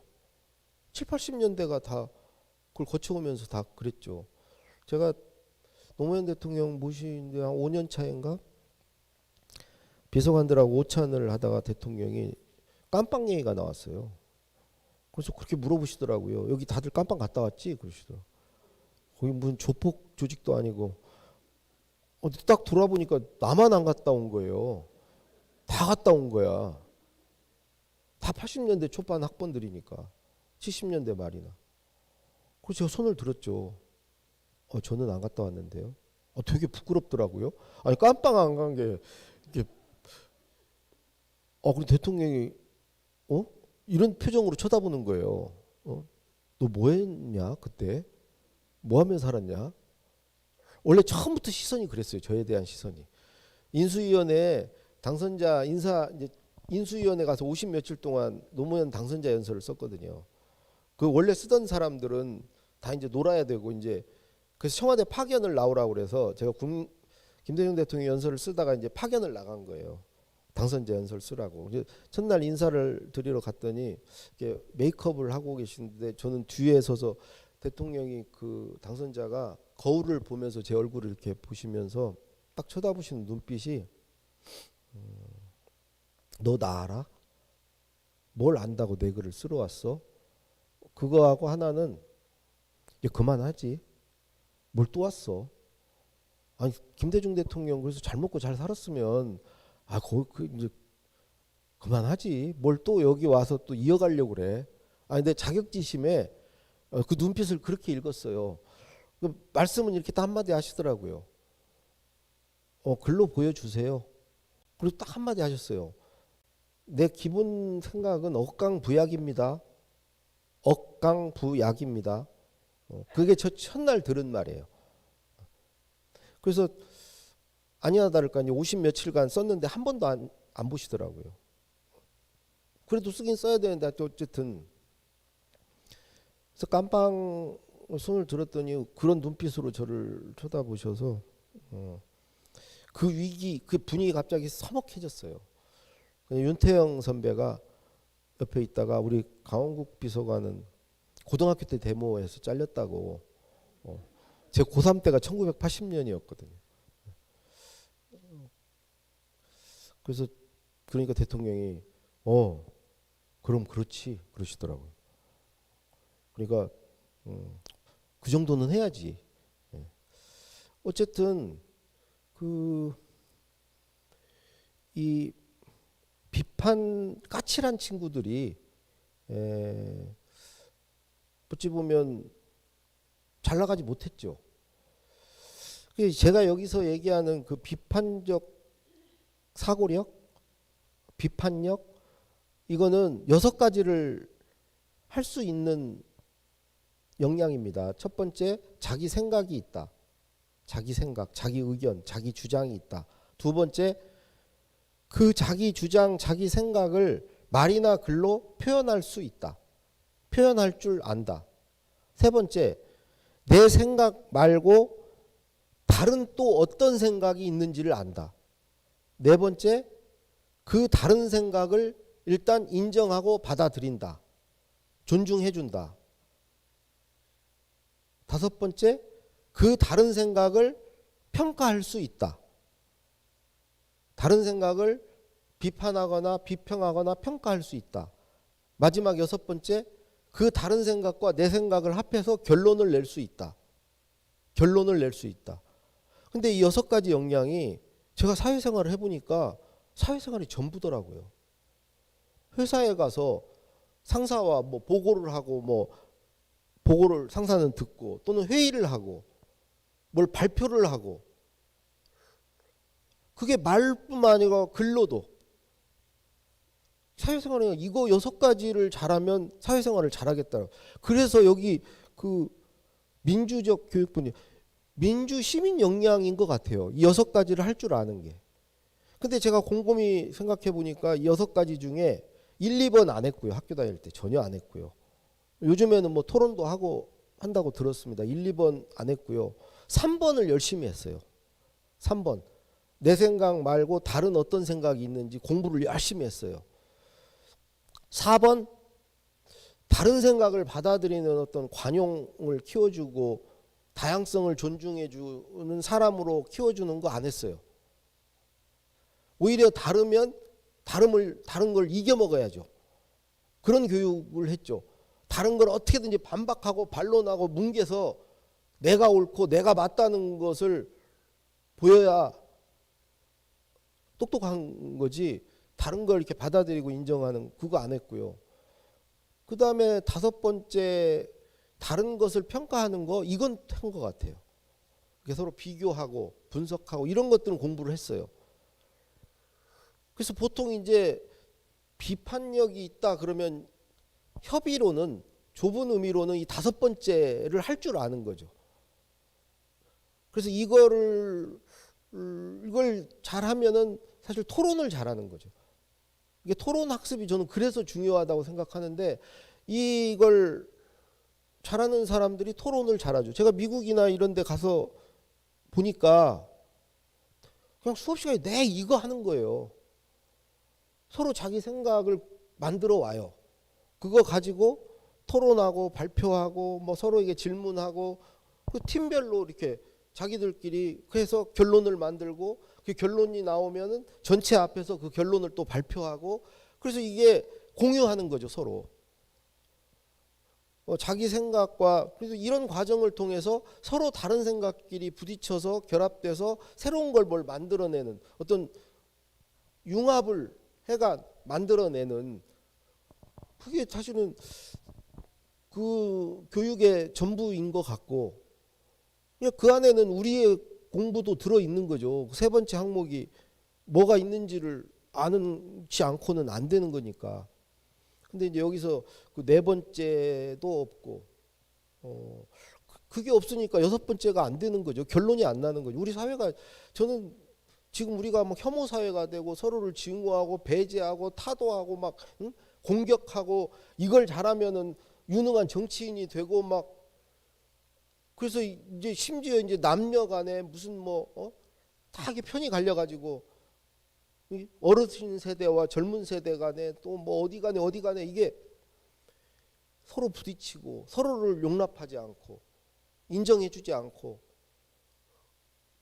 이제 그런 사회가 된 거는 저는 학교에서 이 비판적 사고 역량 민주 시민 교육을 저는 안 시킨 그러니까 모르겠어요. 지금 애들이 나중에 이제 우리 나이가 됐을 때는 우리 사회가 뭐 바뀌어 있겠죠. 지금은 교육을 한다니까. 그래서 이게 이제 글 쓰는 데는 뭐 제가 설명 안 드려도 뭐 직결되는 거죠. 되게 이제 글을 쓰려면 자기 생각을 써야 되는 것이고 내 생각만 써서는 글이 안 되잖아요. 다른 생각들을 소개해야 하잖아요. 그리고 그것들을 섞어야죠. 그래야 글이 객관성을 확보하고 신뢰도가 높아지고 그렇게 되는 거죠. 그러니까 이 여섯 가지 역량은 그대로 글쓰기 역량이고 말하기 역량입니다. 그래서 지금까지 이제 말씀드린 게 질문 얘기했고요, 관찰 얘기했고, 통찰 얘기했고, 상상력 얘기했고, 그다음에 방금 비판 다섯 가지네요. 시간은 지금 이제 11시 20분까지 말씀드리고 10분은 이제 아까 서명 못하신 분들 서명하고 혹시 질문이 있으면 질문 받고 끝나는 시간은 11시 반. 보통은요 2시간짜리 강의면 그냥 90분만 하시죠 그러는데 여기는 계속 제가 몇 번을 여쭤봤거든요. 중간에 안 쉬고 하는데도 그런가요? 계속 그랬는데 예, 2시간 꽉 120분. 그래서 제가 이원복 선생님도 그렇게 하셨나요? 그랬더니 예, 120분. 그런데 이제 좀 양보를 해주신 게 끝나고 이제 사인도 하고 뭐 그럴 10분 정도 시간을 끝내라고 이제 그러셨어요. 그래서 지금 이제 50분이니까 한 30분 이제 남았네요. 그동안 나머지 5개를 얘기해야 되네요. 예. 여섯 번째는 공감력입니다. 공감력. 사실은 글쓰기는 말하기도 그렇고 어찌 보면 공감력이 제일 중요한 것 같아요. 독자와 독자의 소리를 들을 수 있는 사람, 글을 쓰면서 독자와 대화하는 사람, 그런 사람이 글을 잘 쓰죠. 저 같은 경우는 그게 자연스럽게 저 원래 공감력은 없어요. 근데 그 공감력에 해당하는 역량을 운 좋게 이렇게 키울 수 있었던 게 늘 독자가 한 명이었어요. 그리고 그게 아주 치명적인 독자였어요. 김대중 대통령을 모실 때는 그 한 분의 소리를 듣지 못하면, 내가 글을 쓰면서 그분의 소리가 안 들리면 글을 쓸 수가 없었어요. 노무현 대통령 때도 마찬가지고 김우중 회장 모실 때도 마찬가지고, 이제 그분과 관련해서 어떤 공감력은 있었죠. 거의 지금 빙의 되는 수준이었으니까, 그 사람이 되는 수준이니까. 근데 이제 보통 일반 글을 쓸 때도 저는 이게 필요하다고 생각하는데, 저는 이렇게 씁니다. 우선 지금 같은 때는 독자 한 명을 정해요. 실제 인물, 내가 잘 아는 사람. 두 번째는 그 사람이 내 글에서 기대하는 게 뭘까? 뭘 얻고 싶을까? 뭘 줬을 때 이 사람이 고마워할까? 어떤 내용을 담아야 될까를 생각해. 그 사람을 생각하면 생각이 나요. 우리가 국군한테 유문 편지를 쓸 때는 쓸 말이 없지만, 군대 간 자식한테 또는 군대 간 뭐 오빠나 외삼촌한테 편지를 쓰면 쓸 말이 생기죠. 그래서 두 번째 이제 뭘 줘야 될까를 생각하고요. 세 번째, 그 사람한테 이렇게 말한다고 생각하고 써요. 웅얼웅얼 하면서 써요. 네 번째는 이게 결정적인데, 그 사람의 소리를 들으려고 그래요. 내가 지금 쓰는 거에 대한 그 사람의 반응을. 그러면 옛날에 대통령 모실 때 이렇게 쓰면 처음에는 이제 나중에 그걸 고쳐주고 지적질을 하시고 막 이런 걸 통해서 시차를 두고 나중에 알았거든요. 그렇게 나중에 아니까 이게 안 되더라고요. 대통령도 피곤한 일이고 저도 대통령한테 꾸중을 들으니까. 그래서 어떻게든지 이제 점점 그걸 실시간으로 내가 쓰면서 들어야 되겠다. 그리고 대통령, 야, 다짜고짜 지금 무슨 소리냐, 좀 천천히 얘기해봐. 아니면 야, 됐고. 그 결론이 뭔데? 야, 그거 재미없다. 야, 그건 빼. 뭐 이런 소리를 듣는 거죠. 그걸 처음에 몇 번이 계속 해보면 나중에는 들려요. 그건 직장에서 상사를 모실 때도 마찬가지죠. 그래서 그 소리를 듣고 그 소리를 내 글에 반영하는 거죠. 그래서 이렇게 글을 쓰고, 과연 이거 알아먹을까? 이거 재밌어 할까? 이게 도움이 될까? 생각해보면 되죠. 그러면 그 소리가 들리면 그거에 맞춰서 뭐 더 자세히 쓸 건 자세히 쓰고 뭐 이런 식으로 쓰죠. 그럼 마지막 그 사람을 위해서 쓰는 거예요. 정말 그 사람을 위하는 마음으로, 내 글을 읽고 그 사람이 정말 도움이 됐으면 하는 마음. 저는 이게 이제 공감력이라고 생각이 하는데, 공감력은 측은지심이 있고 역지사지 할 줄 알고 감정이입이 잘 되고, 그 다음에 공동체 의식이 있고, 그리고 정의감이 있고, 저는 이런 사람이 공감력 있는 사람이라고 생각합니다. 사실은 그런 사람 많이 있어요. 뭐 정의감의 크기나 뭐 그런 차이가 있을 뿐이고, 저는 어떤 뭐 청소하는 그때 아주머니가 최순실 뭐 그분 이름 그렇게 하면 안 된다는데 뭐라고 그러더라? 연병을 하고 있네. 연병을 하고 있네. 그 말 안에는 정의감도 담겨 있는 거고 다 담겨 있는 거라고 생각합니다. 그 앞에 나서서 무슨 막 뭘 해서 되는, 꼭 그럴 필요는 없는 것이고.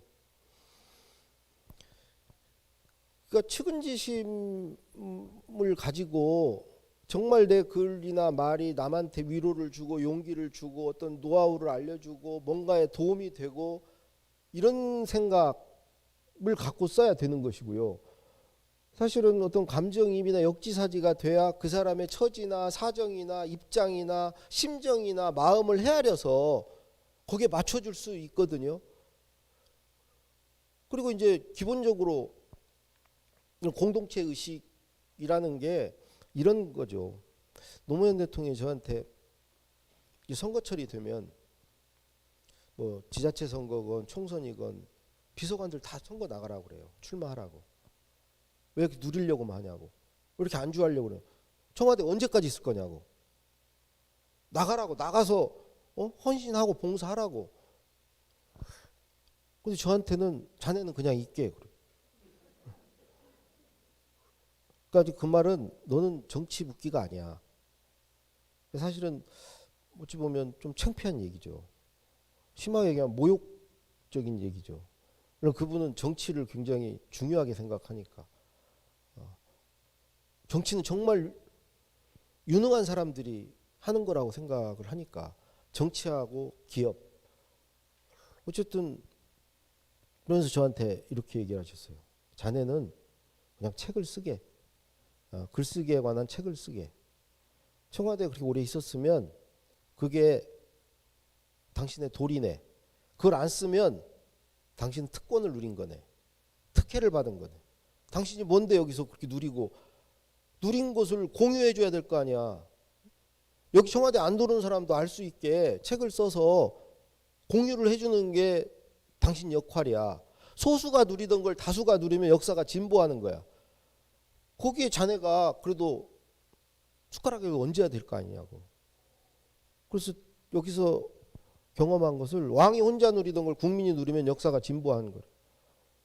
너 혼자 누리던 것을 책을 써서 공유를 해서 다른 사람도 간접적으로나마 알게 하고 누리게 해주면 그게 네가 할 일이라는 거예요.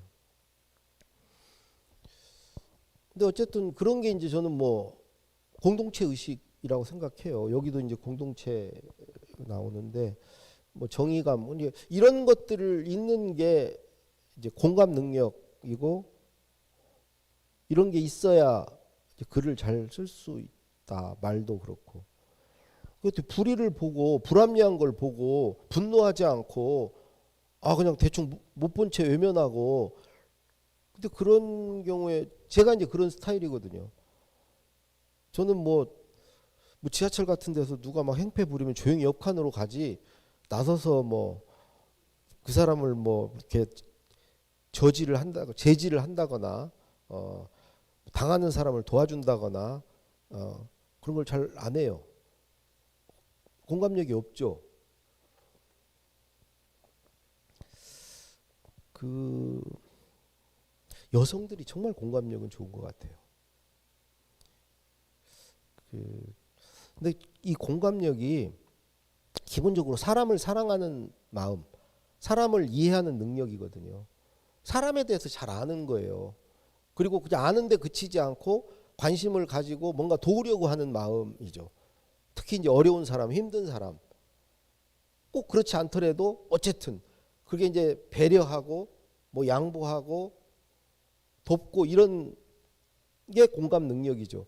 근데 이 공감 능력은 곧바로 저는 창의력이라고 생각합니다. 모든 건 사람을 위한 거예요. 그게 제품이 됐건 어떤 제도가 됐건 정책이 됐건 서비스가 됐건 사람을 위해서 만들어지는 거죠. 근데 사람을 모르고 사람에 대해서 이해하지 못하고 그 사람의 심정, 처지, 입장을 모르고 그 사람들을 도우려는 마음이 없는 사람이 나만 아는 사람이 사람을 사랑하지 않는 사람이 그런 제도나 정책을 만들겠어요? 저는 그걸 못 만들면 창의력이 없는 거죠. 자기 앞가림만 잘하는 거죠. 그건 공감력이 없는 사람이죠. 근데 우리 때는 공감력 있는 사람들이 전 대접을 못 받았다고 생각해요. 저는 공감력이 없어서 학교 다닐 때 선생님한테 이쁨 받았다고 생각해요. 공감력 있는 친구들 보면은 되게 이제 막 오지랖이 넓고요. 늘 이제 뭔가 자기 시간을 친구를 위해서 많이 쓰고요. 친구가 뭐 얘기 좀 하자 그러면 나 공부해야 돼 이게 아니고 자기 시간을 쓰고 노트도 잘 빌려주고 심지어 어떤 친구는 그냥 친구를 어떻게든지 공부를 뭐 이렇게 하려고 막 그 노력하고. 근데 그런 친구들 또 이제 공동체 의식이 있어가지고 자기 반에서 전교 1등이 나오면 그렇게 엄마한테 가서 자랑을 하고 지가 아닌데 지 반이 전 거지. 그 반 1등의 기쁨이 나의 기쁨인 거지. 그게 너무 자랑스러운 거지. 내가 이 반에 소속돼 있다는 게. 그래서 엄마한테 가서 엄마 우리 반에 전교 1등 나왔다. 놀랍지? 그 엄마가 너는 몇 등인데? 복창 터지죠. 그리고 제가 이렇게 보면은 막 노트에다가 막 색칠을 하고 예쁘게 막 꾸미는 친구들이 있어요.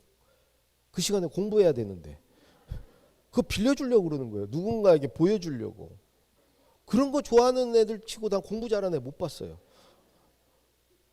머리 색칠하고 막 이런 애들, 예쁘게 꾸미는 애들. 그러니까 언뜻 보면은 그런 애들이 이렇게 실질적으로 이렇게 하지 않고 뭐 예쁘게 자기가 보려고 그러겠어요. 그런 사람들은 그냥 제가 사람은 참 좋은데 사람만 좋아해요. 인간성 좋은 건 별로 필요 없어요. 공부에 인간성은 평가를 않잖아요. 회사에 가도 그렇던데요. 인간성 좋을 필요 없던데요. 그냥 실력이 있으면 되지. 지약가림 잘하면 되지. 성과를 내면 되지. 그 과정이야, 방법이야. 오히려 모질수록 인정사정 안 볼수록 피도 눈물도 없이 할수록 더 효율적으로 성과를 내고 윗사람들이 좋아하죠. 특히 오너들이.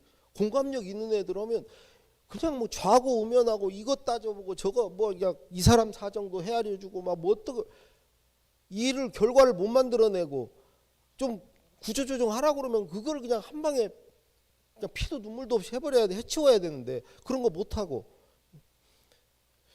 위에서 보면 그냥 답답하고 되게 이제 그런 사람들은 아랫사람들이 좋아하죠.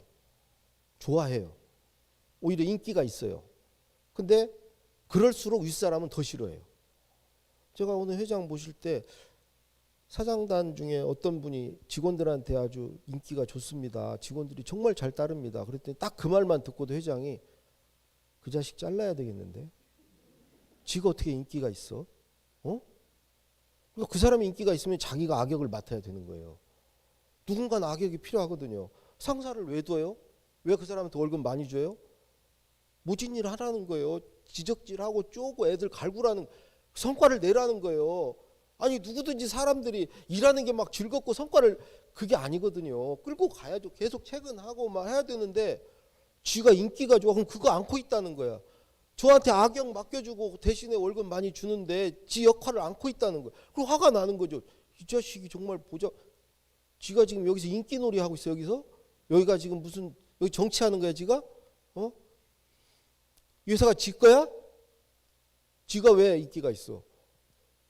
화를 막 내시더라고요. 그래서 그러니까 공감력이 좋은 사람들이 되게 이제 그런 처지에 나는 공경에 빠진다고 생각해요. 위에서 보면 화가 나. 밑에 사람은 좋아해. 밑에 사람이 백날 좋아해봤자 뭐예요? 윗사람이 잘라버리면. 그때 그런 사람들이 동료 간에도 되게 신망이 있고 으쌰으쌰하고 그것도 윗사람 눈에 볼 때는 화가 나는 일이에요. 이 자식이 작당을 하고 그러니까 그런 것들은 빨리 싹을 죽여버려야지. 그 공감력 있는 애들. 그거를 딱 칸을 막아놓고 그냥 자기만 알고 어떻게든 잘 보이려고 막 남들 경쟁에서 이기고 막 해가지고 그 사람 눈에 들려고 막 하는 사람이 좋은 거야. 이쁜 거야. 그런 사람들을 곁에 두고 싶어 하죠. 그래서 그런 사람들 발탁하고 본받으라고 하고 쟤 봐봐 이 자식아. 쟤는 너 왜 못해. 그런 거죠. 공감력 없게 만들어 가는 거죠. 사이코패스를 만들어 가고 학교에서 충분히 쭉 보이지 않게 그래왔다고 생각해요.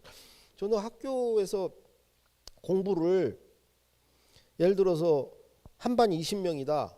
20명이 시험 보기 전에 어디 딱 모여요. 그래서 자기가 가진 거를 그러니까 자기가 공부한 거를 시험에 나올 만한 것을 중요하다고 생각하는 것을 19명 친구를 위해서 다 얘기를 해주는 거예요.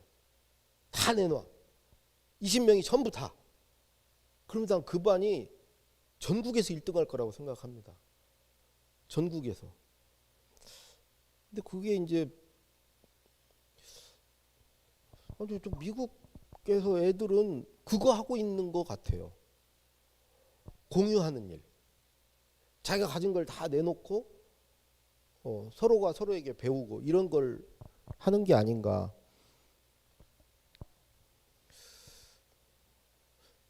그게 어쨌든 이제 공감력이고요.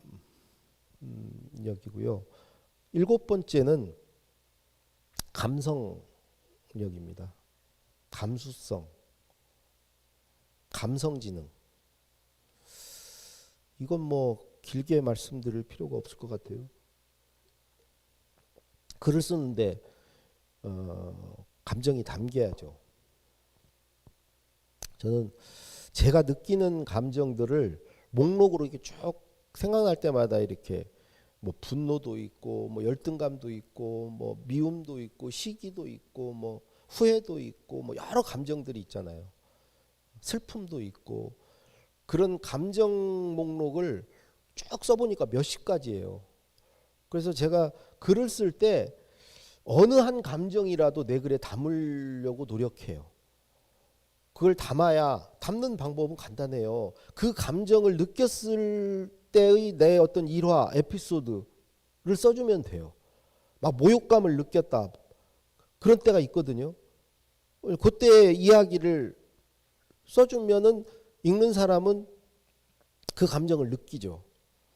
사실 글이라는 게 말도 그렇지만 이성적으로, 논리적으로 해가지고 오히려 마음이 움직이지 않는다고 생각해요. 막 이성적으로 논리적으로 하면은 저놈이 나를 가르치려고 드네. 나를 조종하려고 하네. 네가 그렇게 똑똑해? 네가 그렇게 잘났어? 오히려 이런 감정을 불러일으켜요. 어쩌면 위화감 같은 게 들죠. 근데 감정적으로 접근을 하면 그냥 스스로 따라오죠. 왜냐면 사람은 감정의 동물이니까 이성보다는 감정이 원래 앞서는 게 사람이니까. 그래서 글을 잘 쓰고 말을 잘하려고 해도 이제 감성이 풍부하고 감수성이 있고 그래야 되거든요. 왜냐면 감수성이 있다는 것은 다른 사람의 감정에 예민한 거예요. 민감한 거야. 저 사람이 내가 이렇게 말했을 때 어떤 감정을 느낄지를 잘 아는 거예요. 그래서 그거에 맞춰주는 거죠. 이제 그렇게 하면은 뭐 성인지 감수성이나 무슨 갑질이나 무슨 인권 감수성에 해당하는 그런 일종의 뭐 실수나 잘못을 범하지 않죠. 근데 우리는 이제 그게 학교 다닐 때 저는 감성 이런 쪽의 교육을 전혀 못 받았거든요.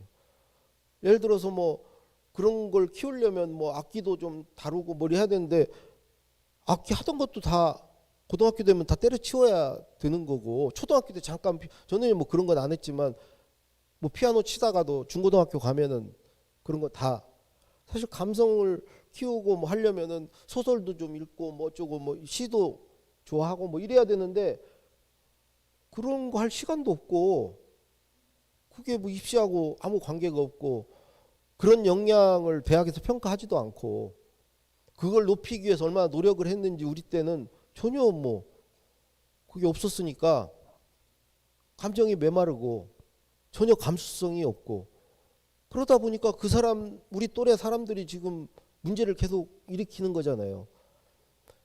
타인의 감정에 대해서 무딘 거죠. 자기 감정도 자기가 모르는데 뭘 우리는 그러니까 자기 감정을 알고 자기 그걸 스스로 조절하고 스스로 그걸 치유하고 이런 힘들을 키워줘야 된다고 저는 생각합니다. 자기 마음을 다스리는 법을 학교 때 어떤 식으로든지 해줘야 극단적인 선택을 하거나 살다가 뭐 엄청난 좌절을 하거나 이런지 않도록 그런 회복 탄력성 같은 걸 키워주고 그 만족 지연 능력 같은 것도 키워주고 자기 감정 자기가 스스로 자기를 다스릴 수 있는 그게 저는 살면서 엄청 중요한 것 같아요. 근데 우리 때 그거 전혀 안 가르쳤죠. 그리고 사회에 딱 나오니까 직장에 가보니까 사실은 위에 부서장이나 임원들한테 월급을 많이 주고 그 부서를 맡기는 것은 정말 중요한 거 하나가 그 부서원들의 어떤 감정 상태를 관리해줘서 기분을 관리해줘서 일을 즐겁게 할 수 있도록 보람과 성취감을 가지고 그게 뭐 동기부여라는 건데 말이 동기부여지 즐겁게 내가 막 하고 싶은 마음을 가지고 의욕적으로 막 열정적으로 하게 만들어주는 그런 감정 상태를 관리하라는 게 나는 두 가지 중 리더의 역할 중에 중요한 부분이라고 생각합니다. 근데 이게 반대로 되고 있어요. 아랫사람들이 윗사람의 감정을 관리해줘요. 기분 맞춰주고 심기 관리를 해줘요. 집에서 뭔 일이 있어 아침부터 화를 내면 오늘 집에서 뭔 일이 있구나. 옆에 딱딱 붙어가지고 오늘 점심 뭐 드시러 가시겠습니까? 뭐 좋아하시죠? 제가 우리 모시겠습니다. 그래서 뭔가 기분을 풀어드리고 그걸 잘하면은 출세하고 윗사람 기분을 잘 눈치 없는 사람들은 윗사람 막 화난데 결제판 들고 가고 옆에서 보면 참 한심. 지금 그럴 계제가 아닌데 제가 지금 들어가면 반드시 깨지는데 그걸 눈치 없이 그런 거 잘하는 사람 있어요. 절대 그런데 안 들어가요. 가서 풀어드리지 오히려. 그런 사람이 또 이쁘죠. 밑에서 관리를 하고 있어. 심기 경호를 밑에서 하고 있어. 그건 뭐 청와대도 마찬가지 다 그래요. 그거 잘하는 사람이 유능한 사람이고 측근이 돼요. 가까이 두고 살죠. 근데 저는 그거 반대로 돼야 된다고 생각합니다. 이제 서서히 저는 그렇게 돼가고 있다고 윗사람이라고 해서 마음대로 이제 자기 감정 못 드러내죠. 옛날에는 마음대로 드러냈죠. 옛날에는 막 때리기도 했잖아요. 막 집어 던지고 지금 하면 큰일 나잖아요. 요즘에는 오히려 막 윗분이 아랫사람 눈치를 보죠. 저는 이게 이제 정상화되고 있다고 생각해요. 옛날에 그런 게 어디 있어요. 뭘 아랫사람 눈치를 봐. 그래서 이런 감성 능력이 이제 7번째고요. 8번째는 협동력입니다. 사실 우리는 경쟁은 전 세계에서 제일 잘하는 민족이고 나라죠. 정말 경쟁을 잘해요. 지고는 못 배기죠. 어떻게든지 이기죠. 정말 잘한다고 생각해요. 그 용량 엄청난 능력이죠. 근데 이게 시대가 경쟁만으로는 경쟁에서 이길 수 없는 시대로 가고 있지 않는가. 협력하고 연대해서 경쟁에서 이기는 시대로 가지 않는가. 경쟁 잘해서는 오히려 경쟁을 못하는. 다른 나라와의 경쟁 또는 다른 어디와의 경쟁에서 그걸 잘하려면 그 안에서 협력하고 연대하는 걸 잘해야 되지 않는가. 저는 글쓰기도 결국은 말하기도 그런 협동하는 과정. 여러분 글을 혼자 쓰는 것 같아도요. 사실은 조직에서 실무자가 쓰면 윗사람이 고쳐주고 이게 같이 쓰는 거예요. 같이 협력하는 거죠. 근데 저는 이제 연설비서관 할 때 5년간 원래 이제 행정관 분이 쓰시면 비서관이 고쳐서 대통령께 이제 보고를 하는데 저도 국민의 정부 때는 이제 행정관이었는데 연설 행정관들이 여러 명이 있어요. 그 중에 이제 저는 경제 연설만 쓰는 행정관이었어요. 경제 연설 말고는 다른 것은 쓰질 않았죠. 근데 비서관이 딱 되니까 외교, 안보, 통일, 정무, 행정, 문화, 복지 이거 연설을 다 고치래요. 한 번도 쳐다본 적이 없는데 그 웃기는 얘기 아니에요? 비서관이 됐다고 갑자기 그걸 잘 알게 돼요? 다 하라는 거예요. 사실 그걸 미리부터 준비를 알고 했으면 다른 데 관심도 갖고 공부도 하고 그지만 그럴 시간도 없었고 여유도 없었어요. 내 거 지금 발등에 불 끄기 바빠서 경제연설 쓰는 것도 허덕허덕 하고 있는 차에 비서관이 됐다고 다 고치라는 거예요. 대신에 경제연설 쓸 필요 없다는 거예요. 행정관 다른 사람은. 그래서 제가 자신도 없고 그래서 그렇게 하지 말자. 난 그냥 나도 초안 쓰겠다. 대신에 같이 모여서 고치자. 비서관 역할은 같이 하자. 그러니까 함께 쓰자. 각자 쓸 수 있는 만큼 써서 내놓으면 같이 모여서 완성하자. 쓴 사람이 한 분단씩 읽으면 나머지 사람들이 의견 내고 고치고 해가지고 완성해가자. 그래서 그런 식으로 5년간 일을 했거든요. 근데 한 1년 하니까 고칠 게 없어져요.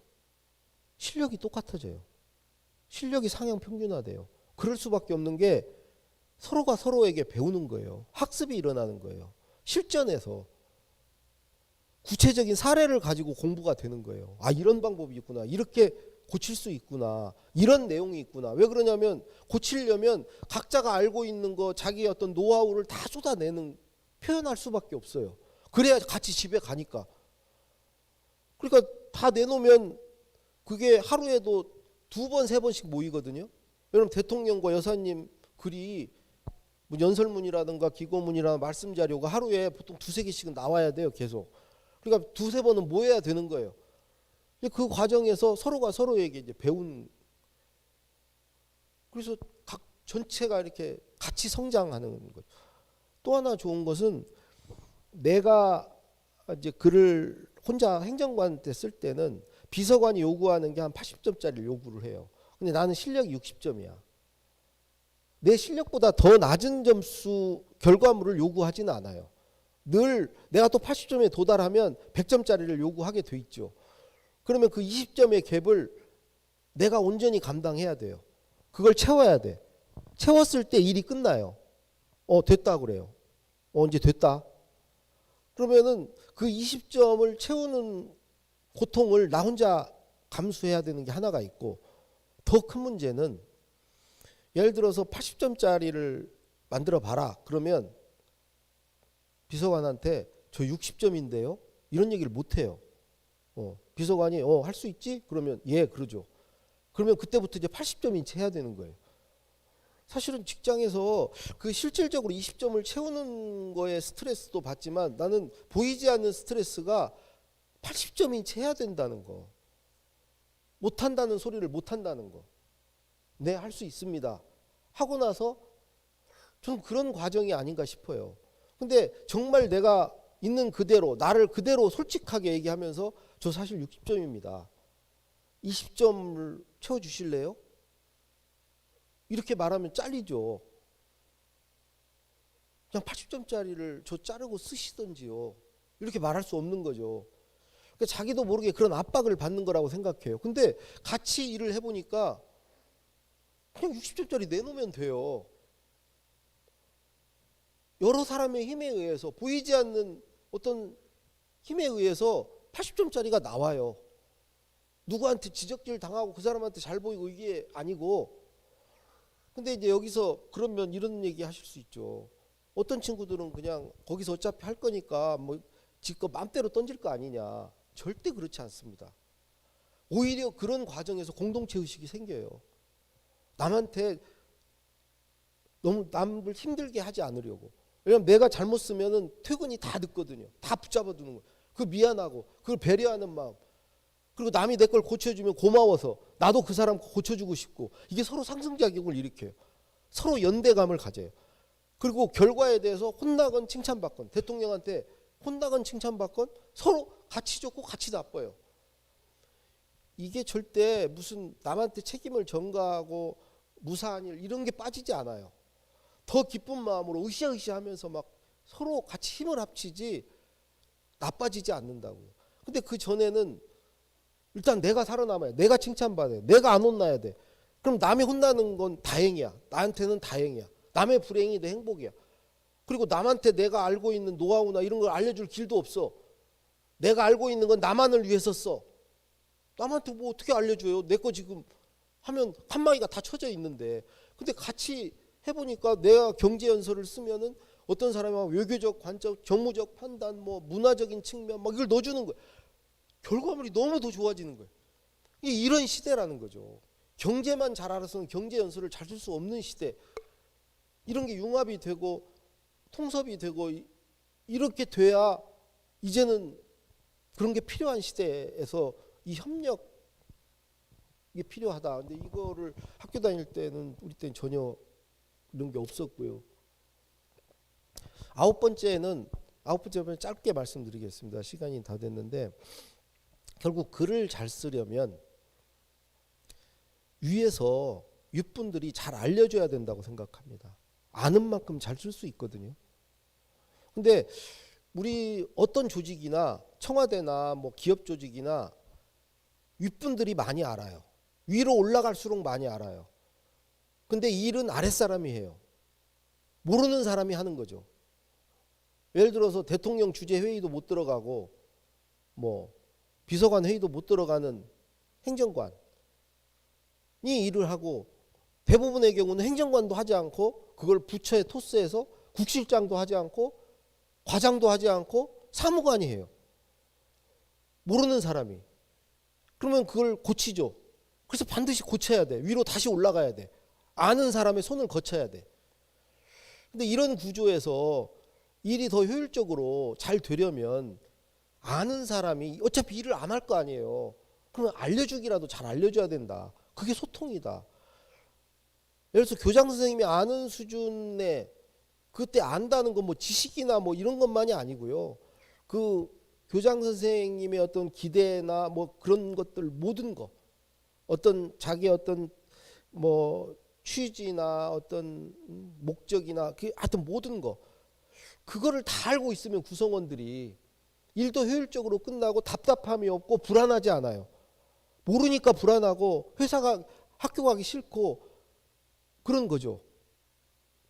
예를 들어서 누구가 회장이 누구를 하나, 제가 이제 그런 케이스가 되는, 과장을 데리고 다 알려주면은 회사 가는 게 불안하지 않아요. 답답함이 없어요.